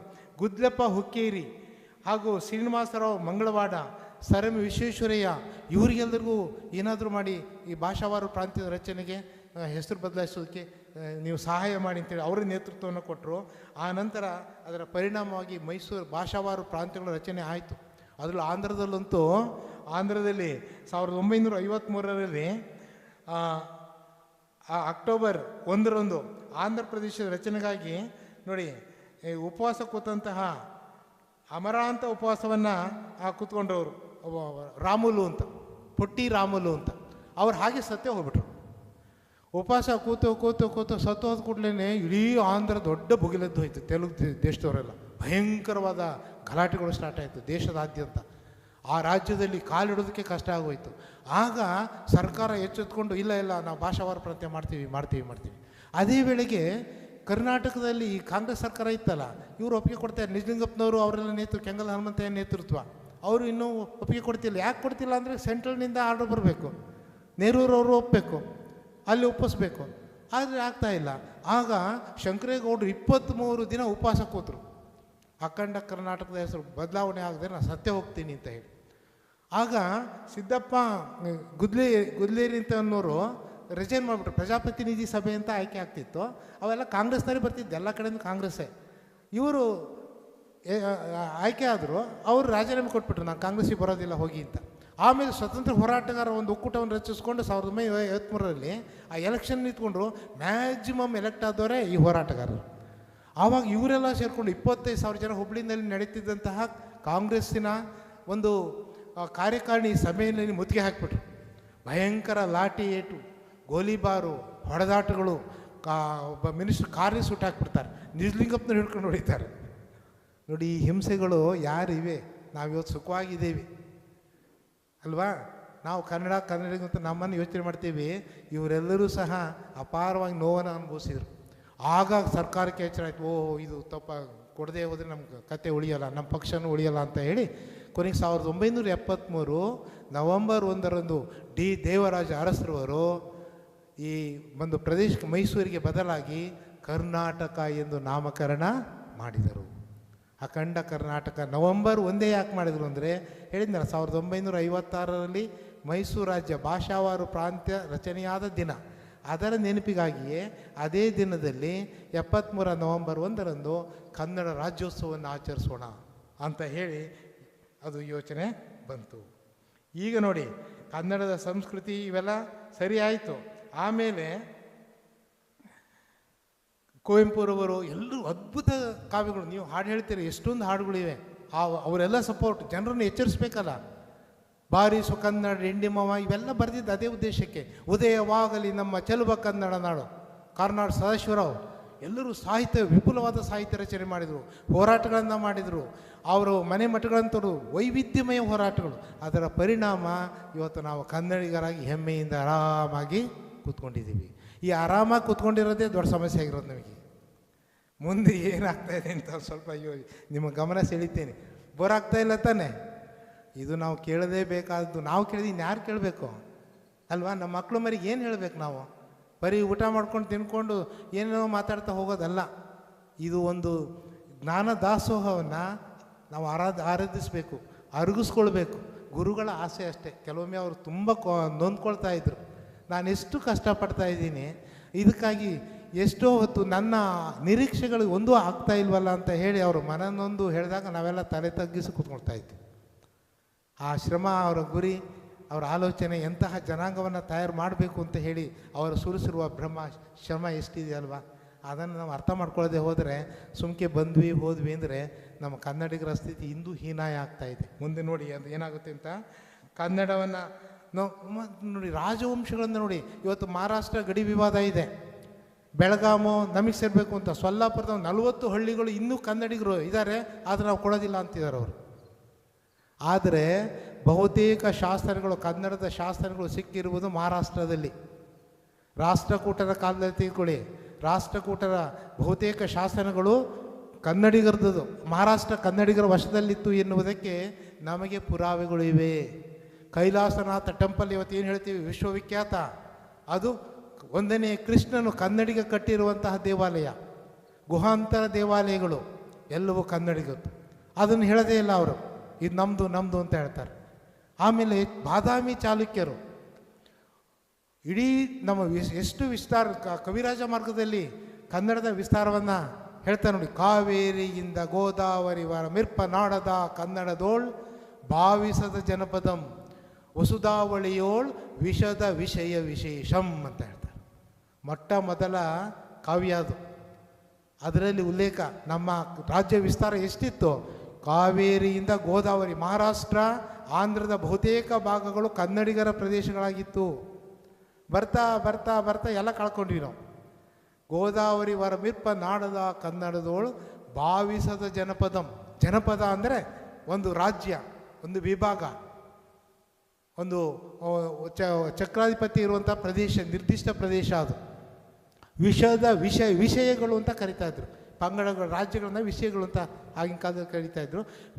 ವಿಶೇಷಂ ಅಂತ ಪದ ಸೇರಿ ವಿಶೇಷವಾದ ಜನಾಂಗ ಇಲ್ಲಿತ್ತು. ಸೌಹೃದಯರು ಹೇಳಿದ್ನಲ್ಲ, ಆ ಪಂಪನ ನುಡಿಗಳನ್ನು ಕೇಳಿಬಿಟ್ರೆ ಸಾಕು ನಾವ್ಯಾರು ಅಂತ ಗೊತ್ತಾಗುತ್ತೆ ಅಲ್ವಾ. ಇಂತಹ ವಿಶೇಷ ಜನ ಇಲ್ಲಿದ್ದಾರಲ್ಲ ಅಂತ ಹೇಳಿ ಅವರು ಆಶ್ಚರ್ಯದಿಂದ ನೋಡ್ತಾ ಇದ್ರಂತೆ. ಸೊ ಈಗ ಹೋರಾಟದ ಅದರ ಇಮ್ಮಡಿ ಪುಲಿಕೇಶಿ ಇದನ್ನಲ್ಲ, ಉತ್ತರ ಭಾರತದ ಸಾಮ್ರಾಟ ಹರ್ಷವರ್ಧನನನ್ನು ಈ ನರ್ಮದಾ ನದಿಯನ್ನು ಯಾರೂ ದಾಟಿರಲಿಲ್ಲ. ನರ್ಮದಾ ನದಿ ಈ ವಿಂಧ್ಯ ಪರ್ವತಗಳ ಸಹರದ್ದದು. ಅದನ್ನು ದಾಟಿ ಅವನನ್ನು ಸೋಲಿಸ್ತಾರೆ ಅಂತಂದರೆ ನಮ್ಮ ಕನ್ನಡದ ವಿಸ್ತಾರ ಎಷ್ಟಿತ್ತು ಅಂತ ಹೇಳಬೇಕು. ಅಷ್ಟು ವಿಸ್ತಾರವಾಗಿದ್ದಂತಹ ಪ್ರದೇಶದಲ್ಲಿ ನಾವಿದ್ವಿ. ಅಂತಹ ವೀರರು ಆಳಿದಂಥ ಪ್ರದೇಶಗಳು ಕಿತ್ತೂರು ಚೆನ್ನಮ್ಮ ಇರ್ಬೋದು, ಕೆಳದಿರಾಣಿ ಚೆನ್ನಮ್ಮ ಇರ್ಬೋದು. ಅದೇ ರೀತಿ ಆ ಬಳ್ಳಗಳಲ್ಲಿ ಮುತ್ತು ರತ್ನಗಳನ್ನು ಮಾರುತ್ತಿದ್ದಂತಹ ವಿಜಯನಗರದ ಅರಸರ ಪಿರಿಯಡ್ ಇರುವುದು ಎಂಥ ವೈಭವದ ಜೀವನ. ಇವೆಲ್ಲ ನಮ್ಮ ಇತಿಹಾಸ ಇದು. ಅವ್ರ ಬಗ್ಗೆ ನಮಗೆ ಹೆಮ್ಮೆ ಅನಿಸ್ಬೇಕು. ಸೊ ಇಂತಹ ಸ್ಥಿತಿನಲ್ಲಿ ನಾವಿದ್ವಿ. ಆದರೆ ಎಲ್ಲವೂ ಸಹ ಇದು ಹೇಳೋಕ್ಕೆ ಚಂದ, ಕೇಳೋಕ್ಕೆ ಚಂದ. ಈಗ ನಾವೇನಾಗಿದ್ದೀವಿ ಇದನ್ನು ನಾವು ಸ್ವಲ್ಪ ಅವಲೋಕನ ಮಾಡ್ಕೋಬೇಕಾಗಿದೆ. ಅದರಲ್ಲಿ ಬಹುಮುಖ್ಯವಾಗಿ ನೋಡಿ, ಈಗ ಈ ವಿಪರೀತ ಪ್ರದೇಶಗಳನ್ನು ಕಳ್ಕೊಂಡಿದ್ದೀವಿ. ಕಾಸರಗೋಡನ್ನು ಕೊಡಲ್ಲ ಅಂತ ಅವರು ತರಲೆ ಮಾಡ್ತಿದ್ದಾರೆ. ಕಾವೇರಿ, ಕೃಷ್ಣ ಕಾವೇರಿಯ ಸಮಸ್ಯೆ ಬಗೆಹರಿದಿಲ್ಲ. ನಾವು ಮೆಟ್ಟೂರಿಗೆ ಭೇಟಿ ಕೊಟ್ಟಾಗ ನಮ್ಮ ಕಾವೇರಿ ನದಿ ಹುಟ್ಟುವುದು ಇಲ್ಲಿ ಉಪಯೋಗಿಸ್ಕೊಂಡಿರುವ ಪ್ರಮಾಣ ಎಷ್ಟು ಗೊತ್ತಾ? ಕೇವಲ ಒಂದು 20% ಮಾತ್ರ ನಮ್ಮ ಕನ್ನಡದ ನೆಲಕ್ಕೆ ನೀರು ಉಣಿಸುತ್ತೆ. 80% ಉಪಯೋಗ ಆಗ್ತಿರೋದು ತಮಿಳುನಾಡಿಗೆ. ಅದಕ್ಕೇ ಅವ್ರು ಬಾಯಿ ಬಡ್ಕೊಳ್ಳೋದು. ಸಮೃದ್ಧವಾದ ಬೆಳೆ, ಸಾಂಬಾರು ಬೆಳೀತಿರೋರು ಅವರು, ಅವ್ರಿಗೆ ನೀರು ಕೊಡ್ತಿರೋರು ನಾವು. ಗೋದಾವರಿ ಒಂದು ಏನು ನೋಡಿ, ತುಂಗ ಮೇಲ್ದಂಡೆ ಒಂದು 2 ಅಡಿ ಏರಿಸ್ತೀವಿ ಅಂತ ಕೂಡ ಸುಪ್ರೀಂ ಕೋರ್ಟಿಗೆ ತಕ್ಷಣ ರಿಟ್ ಹಾಕ್ತಾರೆ. ಈಗಲೂ ಸಾಕು ನಮಗೆ ನೀರಿರೋಲ್ಲ, ಒಣಗಿ ಕೆರೆ ಆಗಿರುತ್ತೆ, ನೀರು ಬಿಡದಿದ್ರೆ ನಾವು ನಿಮ್ಗೆ ಹೆದರ್ಸ್ತೀವಿ ಅಂತಾರೆ. ಅವ್ರಿಗೆ ಯಾಕೆ ಹೆದರ್ತಾರೆ? ತಮಿಳುನಾಡು ಭಾಷೆಯ ಅಭಿಮಾನ ಇದೆ, ನಾವು ನಮ್ಮ ಸಂಸ್ಕೃತಿ ಇದೆ. ಅಲ್ಲಿ ನಾನು ಚಿದಂಬರಂನಲ್ಲಿ ಒಂದು 15 ದಿವಸ ಇದ್ದೆ, ನನಗೆ ಹೇಳ್ತೀರ. ಆಮೇಲೆ ಏನು ನನಗೆ ತಮಿಳು ಬರಲ್ಲ. ಅಲ್ಲಿ ಎಮ್.ಎಡ್ ಮಾಡಬೇಕಾದ್ರೆ ಒಂದು 15 ಡೇಸ್ ಅಲ್ಲಿ ಇರಬೇಕಾಯ್ತು, ಕ್ಲಾಸ್ ಸಿಕ್ತು ಅಂತ. ಆವಾಗ ಹೋಟ್ಲಿಗೆ ಹೋದ್ರೆ ಏನು ಮಾಡಬೇಕು, ಇಡ್ಲಿ ಕೊಡಬೇಕಾ, ಏನು ಕೇಳಬೇಕು ಅಂತ ಒಂದಿಷ್ಟು ಬರ್ಸ್ಕೊಂಡು ಹೋದೆ. ಆ ಭಾಷೆನ ಕೇಳಬೇಕಲ್ಲ, ಹಾಗೆ ಭಾಷೆ ಬರೋಂಗಿಲ್ಲ ನಮಗೆ, ತಮಿಳು ಬರ್ತಿದ್ದಿಲ್ಲ. ಅಲ್ಲಿಯವರ ನೀವು ಬೇರೆ ಭಾಷೆ ಇಂಗ್ಲೀಷಲ್ಲಿ ಮಾತಾಡಿದ್ರೆ ಉತ್ತರನೇ ಕೊಡಲ್ಲ ಅವರು. ಎಲ್ಲ ಪ್ರೊಫೆಸರ್ ಆಗಿರ್ಬೋದು ತಮಿಳ್ನಲ್ಲೇ ಕೊಡ್ತಾರೆ. ನಾವು ಹರ್ಕ ಮುರ್ಕ ಇಂಗ್ಲೀಷ್ನಲ್ಲಿ ನಾವೇನೋ ತೋರಿಸಿ. ನೀವು ಇಂಗ್ಲೆಂಡಿಗೆ ಹೋದ್ರೆ ಗೊತ್ತಾಗುತ್ತೆ. ನಾನು ಲಿಸ್ಟರ್ನಲ್ಲಿ ಇದ್ವಿ, ಅಲ್ಲಿ ಏನು ಗೊತ್ತಾ, ಭಿಕ್ಷುಕರು ಇಂಗ್ಲೀಷೇ ಮಾತಾಡೋದು, ಕೃಷಿಕರು ಇಂಗ್ಲೀಷ್ನೇ ಮಾತಾಡೋದು, ವ್ಯಾಪಾರಸ್ಥರು ಇಂಗ್ಲೀಷ್ನೇ ಮಾತಾಡೋದು. ಹಂಗಂತ ಇಂಗ್ಲೀಷ್ ಮಾತಾಡಿದ ಕೂಡಲೇ ದೊಡ್ಡ ವಿದ್ವಾಂಸರು ಅವರು. ಅವ್ರದ್ದು ಮಾತೃಭಾಷೆ ಮಾತಾಡ್ತಾರೆ ಅಷ್ಟೇ. ನಮಗೇನು ಭ್ರಮೆ ಇಲ್ಲಿ ಅಂದರೆ ನಮ್ಮ ಮಕ್ಕಳೆಲ್ಲ ಇಂಗ್ಲೀಷ್ ಮೀಡಿಯಮ್ನಾಗ ಓದಬೇಕು. ಮಮ್ಮಿ ಡ್ಯಾಡಿ ಅಂದ್ರೆ ನಮಗೆ ಸಂತೋಷ. ನೋಡಿ, ನಾ ಅದನ್ನು ತಮಾಷೆಗೆ ಹೇಳ್ತಿದ್ದೆ ನಮ್ಮ ಮಕ್ಕಳಿಗೆ. ನೋಡಿ, ರಾಮಾಯಣ ಮಹಾಭಾರತ ಓದ್ಕೊಳ್ಳಿ, ಮಾತಾಶ್ರೀ ಪಿತಾಶ್ರೀ ಅಂತೇಳಿ. ಆಮೇಲೆ ಕಾಲ ಬದಲಾವಣೆ ಆಯಿತು, ಮಾತಾ ಪಿತಾ ಅಂತಾಯಿತು. ಆಮೇಲೆ ತಂದೆ ತಾಯಿ, ಅವ್ವ ಅಪ್ಪ, ಮುಂದೆ ಹೋಗಿ ಮಮ್ಮಿ ಡ್ಯಾಡಿ. ಈಗಂತೂ ಇನ್ನು ಶಾರ್ಟ್, ಮಮ್ ಡ್ಯಾಡ್. ಮುಂದಿನ ದಿನಗಳಲ್ಲಿ ಮಂಕಿ ಡಾಂಕಿ. ಆದರೂ ಏನು ಆಶ್ಚರ್ಯ ಪಡಬೇಕಾಗಿಲ್ಲ. ಈ ಸ್ಥಿತಿ ಹೋಗ್ತಿದ್ದೀವಿ. ಏನು ರೀ LKG ಓದ್ತಾರೆ, ಅವ್ರನ್ನ MBBS ಓದ್ತಾರೆ, 80,000 ಲಕ್ಷ ಕೊಡ್ತೀವಲ್ಲ ನಾವು, ಏನು ಭ್ರಮೆನ ಸಿಗಾಕ್ಕೊಳ್ತೀವಿ. ನಮ್ಮ ವಿಜ್ಞಾನಿಗಳನ್ನು ನೋಡಿ, ಸಾಹಿತಿಗಳನ್ನು ನೋಡಿ, ನೀವು ಯಾರು ಕಲಿಸಿರ ಅಂದರೆ ನನ್ನ ಮಕ್ಕಳನ್ನು ಕನ್ನಡ ಮೀಡಿಯಮಿಗೆ ಕಲಿಸಿರೋದು ತಿಳ್ಕೊಡ್ರಿ. ಅಪ್ ಟು ಮಾತೃಭಾಷೆಯನ್ನು ಅಪ್ ಟು ಒಂದು 7th ಕಲಿಯೋದು ಬೇಡವ ಅವರು. ಏನು ಭ್ರಮೆಗಳಲ್ಲಿ ಒಳಗಾಗಿದ್ದೇವೆ ನಾವು. ಟೈಕಿ ಕಟ್ಕೊಂಡು ಯಾಕೆ ಹಿಂಗೆ ಒಂದು ದೊಡ್ಡ ದರೋಡೆಯ ಕೇಂದ್ರಗಳಾಗ್ತಾ ಇದ್ದಾವೆ. ಇವತ್ತು ವಿದ್ಯಾಕ್ಷೇತ್ರ ಏನಾಗ್ತಾ ಇದೆ, ಕಾರ್ಪೊರೇಟ್ ವಲಯ ಕಾಲಿಡ್ತಾ ಇದೆ. ಅವ್ರ ಜೊತೆ ಯಾರು ಕಾಂಪೀಟ್ ಮಾಡೋಕ್ಕಾಗಲ್ಲ. ನಮ್ಮಲ್ಲಿ ಭ್ರಮೆ ಹುಟ್ಟಿಸ್ತಾರೆ, ನಿಮಗೆ ಕೆಲಸನೇ ಸಿಗೋಲ್ಲ ನಿಮ್ಮ ಮಕ್ಕಳಿಗೆ. ಹಾಗಿದ್ರೆ ನೀವು ಸಂಖ್ಯೆಯನ್ನು ತೆಗೆದುಕೊಳ್ಳಿ, ಪರ್ಸೆಂಟೇಜನ್ನು ತೆಗೆದುಕೊಳ್ಳಿ. ಹೈಯೆಸ್ಟ್ IAS ಅಥವಾ ಇನ್ನೇನು ಉನ್ನತ ದರ್ಜೆಗೆ ಹೋದಂಥವರು ವಿದ್ವಾಂಸರಾಗಿರ್ಬೋದು, ಇವರೆಲ್ಲರೂ ಕನ್ನಡ ಮಾತೃಭಾಷೆಯಲ್ಲಿ ಯಾವುದೇ ಆಗಿರ್ಬೋದು ಮಾತೃಭಾಷೆಯಲ್ಲಿ ಓದಂಥವ್ರೆ. ಸೊ ನಮ್ಮ ಭ್ರಮೆಗಳಲ್ಲಿ ನಾವು ಒಳಗಾಗ್ತಾ ಇದ್ದೀವಿ. ಯಾಕೆ ಹೀಗೆ? ಕಲಿಸೋದಕ್ಕೆ ನಮಗೆ ಪೂರ್ಣ ಇಂಗ್ಲೀಷು ಬರಲ್ಲ, ಕನ್ನಡದ ಸಂಸ್ಕೃತಿ. ನಮ್ಮ ಮಕ್ಕಳನ್ನು ನಾವು ಎಲ್ಲಿ ತೆಗೆದುಕೊಂಡು ಹೋಗ್ತೀವಿ ಅಂದು ಕೇವಲ ಅಕ್ಷರ ಅಭ್ಯಾಸ ಸಾಲದು. ಈಗ ಹೇಳಿದ್ನಲ್ಲ, ಇಷ್ಟು ಅಂಶಗಳನ್ನು ಮೈಗೂಡಿಸಿಕೊಂಡು ನಮ್ಮ ಮಗು ಬೆಳಿಬೇಕು. ಉದಾರತೆಯನ್ನು, ಪ್ರೀತಿಯನ್ನು, ಕರುಣೆಯನ್ನು, ತ್ಯಾಗವನ್ನು, ಹೋರಾಟವನ್ನು, ಇವು ನಮ್ಮ ಮೈ ಮನಗಳಲ್ಲಿ. ಆ DS ಕರ್ಕಿಯವರ ನೀವು ಹಾಡು ಹೇಳಿದ್ರಲ್ಲ, ಹಚ್ಚೇವು ಕನ್ನಡದ ಹುರಿಗೊಳಿಸಿ ಹೊಸೆದು. ನೋಡಿ ಆ ಪದ ನೋಡಿ ಹೆಂಗೆ ಹಾಕಿದ್ದಾರೆ. ಹಿರಿಯರಲ್ಲ ತಮ್ಮ ನರನಾಡಿಗಳನ್ನು ಹುರಿಗೊಳಿಸಿ ಹೊಸದು ಕನ್ನಡದ ನಾಡನ್ನು ಕಟ್ಟಿದ್ದಾರೆ ಅವರು. ಹಾಗೆ ಕಟ್ಟಿಲ್ಲ ಅವರೆಲ್ಲ. ಅದೇನು ಅರ್ಥ, ಅವರು ಆ ನೋವನ್ನು ಅನುಭವಿಸಿದ್ರಂದೇ ಅಂಥ ಹೊರಡು ಬಂದಿರೋದು ಅವರಿಗೆ, ಅಂಥ ಪದಗಳು ಬಂದಿರೋದು ಅಲ್ವಾ. ಇಲ್ಲದೆ ಹೋದರೆ ಇನ್ನೇನು ಪದ ಬರ್ತಿತ್ತು ಅವರಿಗೆ, ಅನುಭವಿಸಿರೋರು ನೋಡಿ ಅವರು. ಸೊ ಹೀಗಾಗಿ ಅದನ್ನು ಯೋಚನೆ ಮಾಡಬೇಕಾಗಿದೆ. ಬಹುಮುಖ್ಯವಾಗಿ ಇಲ್ಲಿಯ ನೋಡಿ ಏನಾಗ್ತಾ ಇದೆ ಅಂದರೆ, ನಮ್ಮಲ್ಲಿ ಕನ್ನಡ ಮಾತಾಡೋರು ಯಾರು ಅಂತ ಒಂದು ಸರಿ ಪ್ರಶ್ನೆ ಮಾಡಿದೆ ನಮ್ಮಲ್ಲೇ, ನಮ್ಮ ದೊಡ್ಡ ಕ್ಲಾಸಲ್ಲಿ. ನೋಡಮ್ಮ ನೀವು ಯಾರು ಸರ್? ನಮ್ಮ ಮನೆಯಲ್ಲಿ ಏನು ಮಾತಾಡ್ತೀರಾ? ಮರಾಠಿ ಸರ್, ನಾವು ಮಹಾರಾಷ್ಟ್ರದಿಂದ. ಇದು ಬಂದು ಆಂಧ್ರದವರು ಮನೆಗೆ ಇಲ್ಲೇ ಊಟ ಮಾಡ್ತಾರೆ, ಇಲ್ಲೇ ತಿಂತಾರೆ, ಇಲ್ಲೇ ಉದ್ಯೋಗ, ಇಲ್ಲೇ ಕೆಲಸ. ಮನೆಗೆ ಮಾತ್ರ ನಾನು ತೆಲುಗು ಸರ್. ತಮಿಳಿಯನ್ ಇನ್ನು ಅರ್ಧ ತಮಿಳು. ಈ ಮುಸ್ಲಿಮ್ಸ್ ಬಿಡಿ, ಅವ್ರು ಉರ್ದು ಅಥವಾ ಹಿಂದಿ ಈಗಲೂ ನಡೀತಾ ಇರೋವಂಥದ್ದು. ಆಮೇಲೆ ನೀವು ಮಂಗಳೂರು ಆ ಕಡೆ ಹೋಗಿ ತುಳು, ಕೊಂಕಣಿ ಮತ್ತು ಕನ್ನಡ ಮಾತಾಡೋಲ್ಲ. ನಾವು ನೀವೇ ಗೊತ್ತಾಯ್ತಾ? ಈ ಕನ್ನಡ ಉಳ್ಕೊಂಡಿರೋದೇ ಈ ಹಳ್ಳಿಗಾಡಿಗಳಲ್ಲಿ, ನಮ್ಮ ಮುಗ್ಧ ಜನರಲ್ಲಿ. ಅವರು ನಿಜವಾದ ಕನ್ನಡದ ನಿರ್ಮಾತೃಗಳು. ಇಲ್ಲದೆ ಹೋದಿದ್ದು ಅಳಸೆ ಹೋಗ್ಬಿಡ್ತಿತ್ತು ಏನು ಕತೆ. ನಾವು ಈ ನಿಜಕ್ಕೂ ದಿಗ್ಭ್ರಮೆ ಆಗ್ತಾ ಇದೆ. ಅದೇ ನೀವು ತಮಿಳ್ನಾಡಿನಾಗ ಹೋಗಿ ಮಾತಾಡಿ. ಒಂದು ಸರಿ ಹಿಂದಿಯ ಒಬ್ಬ ಸರ್ದಾರ್ ಬಂದರು, ತಮಿಳ್ನಾಡಿಗೆ ಹೋದ್ರಂತೆ. ಹೋದಾಗ ಅವರಿಗೆ ತಮಿಳು ಬರಲ್ಲ, ಹಿಂದಿ ಮಾತಾಡಿದ್ರೆ ಉತ್ತರ ಕೊಡಲ್ಲ. ಆವಾಗ ಅವರು ಹಿಂದಿನಲ್ಲಿ ಯಾವುದೋ ಅಡ್ರೆಸ್ ಕೇಳಿದ್ರಂತೆ. ಕೇಳಿದಾಗ ಅವರು ಒಂಥರ ನೋಡಿ, ತಮಿಳು ತೇರಿಮಾ ಅಂದರೆ ತಮಿಳು ನಿಂಗೆ ಅರ್ಥ ಆಗಲ್ವಾ ಅಂದ್ರಂತೆ. ಯೂನಿಶಿಟ್ ಬಂದುಬಿಡ್ತಂತೆ. ಹಾಂ, ತಮಿಳು ತೇರೆ ಮಾ, ಹಿಂದಿ ತುಮಾರ ಬಾಪ್ ಹೈ ಅಂದ್ರಂತ. ಅಂದರೆ ಅವರು ತಮ್ಮ ದೇಶ ನಾಡ್ಬಿಟ್ಟು ಬೇರೆಯವ್ರನ್ನ ಮಾತಾಡ್ಸಲ್ಲ ಅವರು. ಸೊ ಈ ಅಭಿಮಾನ ಅವರಿಗಿದೆ, ನಮಗೆ ಯಾಕೆ ಇಲ್ಲ? ಇದು ನಮಗೆ ಬಂದಿರೋ ದೊಡ್ಡ ರೋಗ ಇದು. ಇದನ್ನು ನಾವು ಸರಿಪಡಿಸ್ಕೊಳ್ಳದೆ ಹೋದರೆ ನಮ್ಮನ್ನು ನಾವೇ ಅದರಲ್ಲಿ ಈಗಾಗಲೇ ಅದ್ರ ಬಿಸಿ ತಡ್ತಾ ಇದೆ. ನೆನ್ಪು ಮಾಡ್ಕೊಳ್ಳಿ. ಬಹುಮುಖ್ಯವಾಗಿ ಇಲ್ಲಿಯ ವ್ಯಾಪಾರ, ವ್ಯವಹಾರ, ಉದ್ಯೋಗ, ಪ್ರತಿಯೊಂದು ಸಾಮಾಜಿಕ, ಆರ್ಥಿಕ, ರಾಜಕೀಯ, ಸಾಂಸ್ಕೃತಿಕ ರಂಗಗಳಲ್ಲಿ ಬಲಿಷ್ಠರಾಗಿ ಬೆಳೀತಾ ಇರುವಂಥವ್ರು ಯಾರು? ಅನ್ಯ ಭಾಷಿಕರು, ಕನ್ನಡಿಗರು ಅನಾಥ. ಒಂದು ಕಾಲದಲ್ಲಿ ನೀವು ಗಾಂಧಿ ಬಜಾರ್ ನೋಡಿರ್ಬೋದು, ಯಾವುದು ಶಿವಮೊಗ್ಗ, ಅಲ್ಲಿ ಇಡೀ ವ್ಯವಹಾರ ಕನ್ನಡಿಗರದಿತ್ತು. ಈಗ ಗುಜರಾತಿಗಳು, ರಾಜಸ್ಥಾನಿಗಳು, ಅವ್ರನ್ನ ಬೈತಾ ಇಲ್ಲ ನಾನು. ನಾವು ಹೇಗೆ ವೀಕ್ ಆಗ್ತಿದ್ದೀವಿ, ನಮ್ಮ ಮಕ್ಕಳನ್ನೇ ಅವ್ರ ಕೈ ಕೆಳಗೆ ಕೆಲಸಕ್ಕೆ ಕಳಿಸುವ ಸ್ಥಿತಿಯನ್ನು ತಂದುಕೊಂಡಿದ್ದೀವಿ ಎನ್ನುವುದನ್ನು ನಾವು ಯೋಚನೆ ಮಾಡಬೇಕಾಗಿದೆ. ಮತ್ತು ಇದರಿಂದ ಏನಾಗ್ತದೆ? ಉದ್ಯೋಗ ಸಿಗ್ತಾ ಇಲ್ಲ. ಬ್ಯಾಂಕಿಂಗ್ನಲ್ಲಿ ಇವತ್ತು ಎಲ್ಲರೂ ನೋಡಿ, SBI ಪ್ರತಿಯೊಂದು ಬ್ಯಾಂಕ್ಗಳಲ್ಲಿ ನೋಡಿ, ಎಲ್ಲ ಬಿಹಾರ, UP ಆ ಭಾಗಗಳಿಂದ ವಿದ್ಯಾವಂತರು ಬಂದು ಅಪಾಯಿಂಟ್ಮೆಂಟ್ ತೆಗೆದುಕೊಳ್ತಿದ್ದಾರೆ. ಟ್ರೈನ್ಗಳಲ್ಲಿ ಹೋಗಿ, ರೈಲ್ವೆ ಇಲಾಖೆಯಲ್ಲಿ ಕನ್ನಡಿಗರಿಗೆ ನೆಗ್ಲಿಜೆನ್ಸಿ, ಆ ಭಾಷೆನೂ ಸಹ ಅದರಲ್ಲಿ ಬರೀತಾರೆ. ಉದ್ಯೋಗ ಅವಕಾಶಗಳು ಸಿಕ್ಕೋಲ್ಲ, ನಮ್ಮವ್ರು ಕಷ್ಟಪಡೋಕೆ ರೆಡಿ ಇಲ್ಲ, ಅಭಿಮಾನ ಮೊದಲೇ ಇಲ್ಲ. ಬಂದವರಿಗೆಲ್ಲ ನೆರಸು, ಅತಿಯಾದ ಔದಾರ್ಯ. ಬೇರೆಯವರು ಅಂದರೆ ನಮ್ಮ ಕನ್ನಡಿಗರ ರಕ್ತ ಸರಿ, ಆದರೆ ಇವತ್ತು ನಾವು ಎಚ್ಚರಗೊಳ್ಳದೆ ಹೋದರೆ ಹೇಗೆ? ಬಂದವ್ರನ್ನೆಲ್ಲ ಒಳಗೆ ಸೇರಿಸ್ಕೊಳ್ತೀವಿ, ಅವರ ಕೈ ಕೆಳಗೆ ಆಳಾಗಿ ದುಡಿಯೋಕೆ ನಾವು ರೆಡಿ ಇದ್ದೀವಿ. ಆದರೆ ನಮ್ಮನ್ನು ಕಂಡ್ರೆ ಆಗೋದಿಲ್ಲ. ನಾವು ಹೇಗೆ ಅಂದರೆ ನೋಡಿ, ನಮ್ಮನೆ ಕರೆಂಟ್ ಹೋದ್ರೂ ಪರವಾಗಿಲ್ಲ, ಪಕ್ಕದ ಮನೆ ಕರೆಂಟ್ ಇರಬಾರ್ದು. ಅಲ್ಲಿದೆಯಾ, ನಮ್ಮನೆ ಟಿ ವಿ ಕೆಟ್ಟರು ಪರವಾಗಿಲ್ಲ, ಪಕ್ಕದ ಮನೆ ಕೆಡಬಾರ್ದು. ಈ ಥರದ ದ್ವಂದ್ವ. ನಮ್ಮನೆ ಹುಡುಗ ಫೇಲ್ ಆದರೂ ಪರವಾಗಿಲ್ಲ, ಪಕ್ಕದ ಮನೆ ರ್ಯಾಂಕ್ ಬರಬಾರ್ದು. ಈ ಒಂದು ಸಣ್ಣತನಗಳು ನಮ್ಮನ್ನು ವೀಕ್ ಮಾಡ್ತಾ ಇದ್ದಾವೆ. ಒಂದು ರೀತಿಯ ಉದಾರತೆಗಳನ್ನು ನಾವು ಕಳ್ಕೊಳ್ತಾ ಇದ್ದೇವೆ.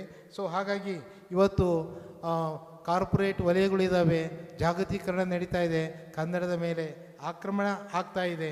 ಇಂಥ ಸನ್ನಿವೇಶಗಳಲ್ಲಿ ನಾವು ನಮ್ಮನ್ನು ನಾವು ಉಳಿಸ್ಕೊಬೇಕಾಗಿದೆ. ನಾವು ಅನಾಥರಾಗದಂತೆ ನಮ್ಮ ಮಕ್ಕಳಿಗೆ ಮುಂದೆ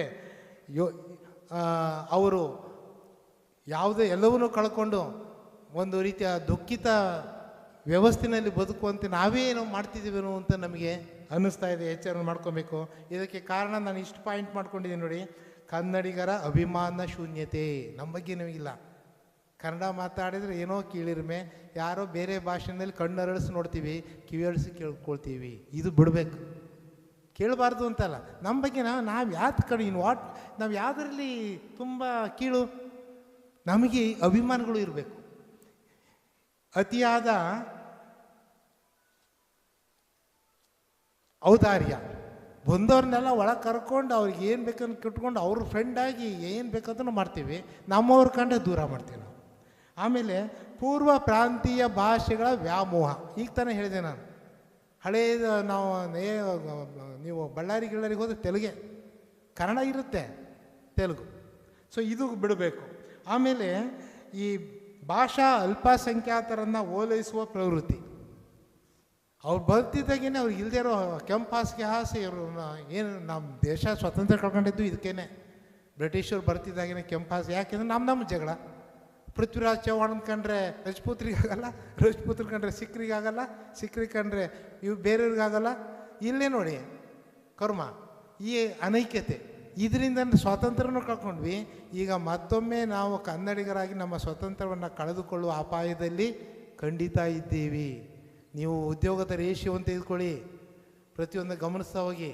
ಇವತ್ತು ಪರದಾಡಬೇಕು ಕನ್ನಡಿಗದ ಮಕ್ಕಳನ್ನು, ಏನಾದ್ರೂ ಅವರು ವಿದ್ಯಾಭ್ಯಾಸಕ್ಕೆ ಹೋಗಬೇಕು ಅಂತಂದರೆ ಆ ಅಪಾಯಿಂಟ್ಮೆಂಟ್ ತೊಗೊಳ್ಬೇಕಾದ್ರೆ ಎಷ್ಟು ಹೋರಾಟ ಇದೆ, ಎಷ್ಟು ಭಾಷಿಕರ ದಾಳಿ ನಡೀತಾ ಇದೆ, ಇದನ್ನು ಯೋಚನೆ ಮಾಡಬೇಕಾಗಿದೆ. ಸೊ ಹಾಗೆ ಇಂಗ್ಲೀಷ್ ಭಾಷೆಯ ವ್ಯಾಮೋಹ ಇದಂತೂ ವಿಪರೀತ ಹೋಗಿದೆ. ಇವತ್ತು ಕನ್ನಡ ಶಾಲೆಗಳು ಮುಚ್ತಾ ಇವೆ. ಯಾಕೆ ಅಂದರೆ ನಮಗೆ ಗೊತ್ತಲ್ಲ, ಕನ್ನಡ ಏನು LKG ನಮ್ಮ ತಾಯಿ ಭಾಷೆ ಬೇಗ, ತಾಯಿ ಹಾಲು ಕುಡಿದು ಬದುಕಿದ ಮಗು ಚೆನ್ನಾಗಿರುತ್ತೆ ಹೊರತು ಬೇರೆ ಇದರಿಂದ ಸುರಿದ ಎಷ್ಟಿರುತ್ತೆ. ಆದರೆ ನಮ್ಮ ಬಗ್ಗೆ ನಮಗೆ ಕಾನ್ಫಿಡೆನ್ಸ್ ಇಲ್ಲ. ಎಲ್ಲಪ್ಪ ಮತ್ತು ಅವನು ಅಲ್ಲಿ ಸೇರಿದ್ದಾನೆ, ಅವನ ಮಗ ಇಂಜಿನಿಯರ್ ಡಾಕ್ಟ್ರಾಗಿ ಮೇಲೆ ಹೋಗ್ತಾರೆ, ನಾವು ಹಿಂದೆ ಉಳ್ಕೊಬಿಡ್ತೀವಿ. ಈ ಭ್ರಮೆಗಳು. ಯಾಕೆಂದರೆ ನಮ್ಮಲ್ಲಿ ಜ್ಞಾನದ ಕೊರತೆ ಇದೆ, ಸರಿಯಾದ ತಿಳುವಳಿಕೆಯ ಕೊರತೆ ಇದೆ, ಹೇಳೋರು ಇಲ್ಲ. ನಮ್ಮ ಈ ಮುಗ್ಧತೆಯನ್ನು ಬೇರೆಯವರು ಚೆನ್ನಾಗಿ ಎಕ್ಸ್ಪ್ಲಾಯ್ಟ್ ಮಾಡ್ತಿದ್ದಾರೆ. ನೀವು ಪೋದಾರ ಶಾಲೆಗಳ ಹೆಸರು ಹೇಳೋದಿಲ್ಲ. 45ರಿಂದ 50 ಕೋಟಿ ಆದಾಯ ತಿಳ್ಕೊಳ್ರಿ. 2-2.5 ಸಾವಿರ ಜನ ಮಕ್ಕಳಿದ್ದಾರೆ. ಆಯಿತು, ಟೈಮ್ ಆಯಿತು, ಮುಗಿಸ್ತೀನಿ. 2.5 ಸಾವಿರ ಜನ, ಒಬ್ಬೊಬ್ಬರಿಗೆ 75,000 80,000. ಟೋಟಲ್ ಎಷ್ಟಾಯ್ತು ಲೆಕ್ಕ ಹಾಕ್ಕೊಳ್ಳಿ. ಎಷ್ಟು ಖರ್ಚು ಮಾಡ್ತಾರೆ. ನಮ್ಮ ನೆಲ, ನಮ್ಮ ಮಕ್ಕಳು, ನಮ್ಮ ಗಾಳಿ, ನಮ್ಮ ಭೂಮಿ. ಆದರೆ ಆದಾಯ ಪರಭಾಷೆ. ಇದನ್ನು ಯೋಚನೆ ಮಾಡಿ ನಮ್ಮ ಕನ್ನಡ ಶಾಲೆಗಳು ಬೇಕಾದ್ರೆ ಕ್ಲೋಸ್ ಆಗಲಿ, ನಮ್ಮವರೇ ಮಾಡಿದರೆ ನಾವು ಅವ್ರಿಗೆ ಸಪೋರ್ಟ್ ಮಾಡಲ್ಲ, ಅಲ್ಲಿ ತೋರಿಸ್ತೀವಿ. ಇದು ನಮ್ಮ ದೊಡ್ಡ ಶಾಪ ಕಾಡ್ತಾ ಇರುವಂಥದ್ದು. ಯಾಕೆ ಹೀಗೆ ನೋಡಿ, ಇಂಥ ಸಭೆಗಳಲ್ಲಿ ನಾವು ಹಿರಿಯರಾಗಿ ಯೋಚನೆ ಮಾಡಿದವ್ರಿಗೆ ಯಾವಾಗ ಮಾಡಬೇಕು ನಾವು? ಇದನ್ನು ನಾವು ನಿಮ್ಮ ಗಮನಕ್ಕೆ ತರ್ತಾ ಇದ್ದೀನಿ. ಹಾಗೆ ಕೊನೆಯದಾಗಿ ಈ ನವಂಬರ್ ತಿಂಗಳು ಅಂದ್ಕೊಳ್ಳೆ ಭಯ ಆಗುತ್ತೆ. ನಮಗೆ ನಿಮಗೆ ಭಯ ಆಗಲ್ಲ. ದೊಡ್ಡ ದೊಡ್ಡ ಸಿಟಿಗಳಿಗೆ ಹೋಗಿ ನವಂಬರ್ ನಾಯಕರು ಹುಟ್ಟಿಕೊಳ್ಳುತ್ತಾರೆ.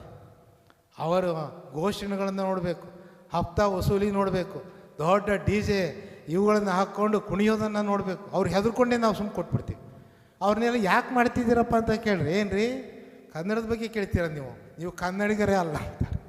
ಕನ್ನಡಿಗರ ನಿಜವಾದ ಸಮಸ್ಯೆಗಳೇನು ಅವುಗಳನ್ನು ಅರ್ಥ ಮಾಡ್ಕೊಳ್ದೇನೆ ಬಹುಮುಖ್ಯವಾಗಿ ಕನ್ನಡ ಭಾಷೆಯ ನಾಡು ನುಡಿಯ ನೀರೇನಾಗ್ತಾ ಇದೆ, ಅರಣ್ಯ ಏನಾಗ್ತಾ ಇದೆ, ಅದು ರಕ್ಷಣೆ ಮಾಡೋರು ಯಾರು, ಕನ್ನಡದ ಉದ್ಧಾರದ ಬಗ್ಗೆ ಮುಗಿಲು ಮುಟ್ಟುವ ಘೋಷಣೆಗಳನ್ನು ಮಾಡಿಕೊಂಡು ಕನ್ನಡಿಗರ ಭಾವುಕತೆಯನ್ನು ಪರಭಾಷೆಯವ್ರನ್ನ ವಿರೋಧಿಸೋದು ಯಾಕೆ ವಿರೋಧಿಸ್ತೀಯ ನೀನು ನೆಟ್ಟಗಿರು ಮೊದಲು. ಇವಾಗ ಹಿರೇಮಗಳು ಕಣ್ಣನ್ನು ನಾವು ವಿರೋಧಿಸ್ತೀವಿ. ಅವ್ರನ್ನ ಸೊಗಸಾದ ಕಂಚಿನ ಕಂಠದ ಆ ಭಾಷೆಯನ್ನು ನೋಡಿದಾಗ ನಾವು ಯಾಕೆ ಕಲ್ತಿಲ್ಲ ಅಂತ ನಮಗೆ ಒಂದು ರೀತಿ ಕೀಳಿರಿಮೆ ಬರುತ್ತೆ. ನಮ್ಮ ಭಾಷೆಯ ಬಗ್ಗೆ ಅಭಿಮಾನ, ಅವರನ್ನು ನೀವು ಎಚ್ಚರಿಸು, ಅವರನ್ನು ಅದನ್ನು ಫಾಲೋ ಮಾಡು ಅಂತ ಅದನ್ನು ಹೇಳಬೇಕಾಗಿದೆ. ಹಾಗೆ ಈ ರೀತಿಯ ಸಮಸ್ಯೆಗಳು, ನಮ್ಮ ಗಡಿಯ ಸಮಸ್ಯೆಗಳು ಇರ್ಬೋದು, ನಮ್ಮ ಈ ಒಂದು ಭೌಗೋಳಿಕ ಸಮಸ್ಯೆಗಳು ಇರ್ಬೋದು, ನದಿಗಳು ಇರ್ಬೋದು, ಅರಣ್ಯಗಳು ಇರ್ಬೋದು, ಖನಿಜಗಳು ಇರ್ಬೋದು, ಇವೆಲ್ಲ ಮುಗಿದು ಹೋದರೆ ನಾವೇ ಕೇರ್ ಆಫ್ ಫುಟ್ಪಾತೆ. ನಾವು ತಮಿಳ್ನಾಡಿನಾಗ ವಾಸ ಮಾಡ್ತೀವಿ ಸುಳ್ಳು, ನಾವು ಕೇರಳದಲ್ಲಿ ವಾಸ ಮಾಡ್ತೀವಿ, ನಾವೆಲ್ಲ ಭಾರತೀಯರು, ಅವೆಲ್ಲ ಘೋಷಣೆ ಅಷ್ಟೇ. ಯಾರು ನಿಮ್ಮನ್ನು ಒಳಗೆ ಸೇರಿಸೋಲ್ಲ. ಆ ಸೇರಿಕೊಂಡಿದ್ದವ್ರು ಬಾಯ್ ಬಡ್ಕೊತಿದ್ದಾರೆ. ಇವತ್ತು ಸೊಲ್ಲಾಪುರದಲ್ಲಿ ಅವ್ರು ಹೇಳ್ತಾರೆ ನೋಡಿ, ಮನೆ ಬೆಂಕಿ ಬಿದ್ದಿದೆ, ಮನೆಗೆ ಹೋಗು ಬೇಗ ನಮಗೆ ಕಾಪಾಡಿ ಅಂತ ಇನ್ನೂ ಅಳ್ತಿದ್ದಾರೆ ಅವರು. ಏನೂ ನಡೀತಾ ಇಲ್ಲ. ಸೊ ಈ ಸ್ಥಿತಿಗಳು ನಮಗೆ ಪರದೇಶಗಳಾಗ್ತೀವಿ ಅಂತ ಹೇಳ್ಕೊಳ್ತಾ, ಆದ್ದರಿಂದ ಕರ್ನಾಟಕದಲ್ಲಿ ಕನ್ನಡವ ಕಾಪಾಡು ಕನ್ನಡಿಗರಿಂದ ಅಂತ. ಈಗ ಕನ್ನಡನ ಬೇರೆಯವರು ಉಳಿಸ್ಬೇಕಾಗಿಲ್ಲ, ನಾವೇ ನಮ್ಮನ್ನು ಸರಿದಾರಿನಲ್ಲಿ ಯೋಚನೆ ಮಾಡಬೇಕಾಗಿದೆ. ಈ ನಿಟ್ಟಿನಲ್ಲಿ ಯೋಚನೆ ಮಾಡಿದಾಗ ಮಾತ್ರ ಈ ಕನ್ನಡದ ನಾಡು ನುಡಿಯ ಹಬ್ಬ ಅದು ಅರ್ಥ ಆಗುತ್ತೆ, ಸಾರ್ಥಕ ಆಗುತ್ತೆ. ಅದಿಲ್ಲದೇ ಬರೀ ನರ್ತನಗಳು, ಹಾಡುಗಳು, ನೃತ್ಯಗಳು, ಇದರಿಂದ ಯಾವ ಕನ್ನಡವೂ ಉದ್ಧಾರ ಆಗೋದಿಲ್ಲ. ಇದ್ರ ಬಗ್ಗೆ ಎಲ್ಲರೂ ಸಹ ಆತ್ಮಾವಲೋಕನವನ್ನು ಮಾಡಿಕೊಳ್ಳೋಣ ಅಂತ ಹೇಳಿ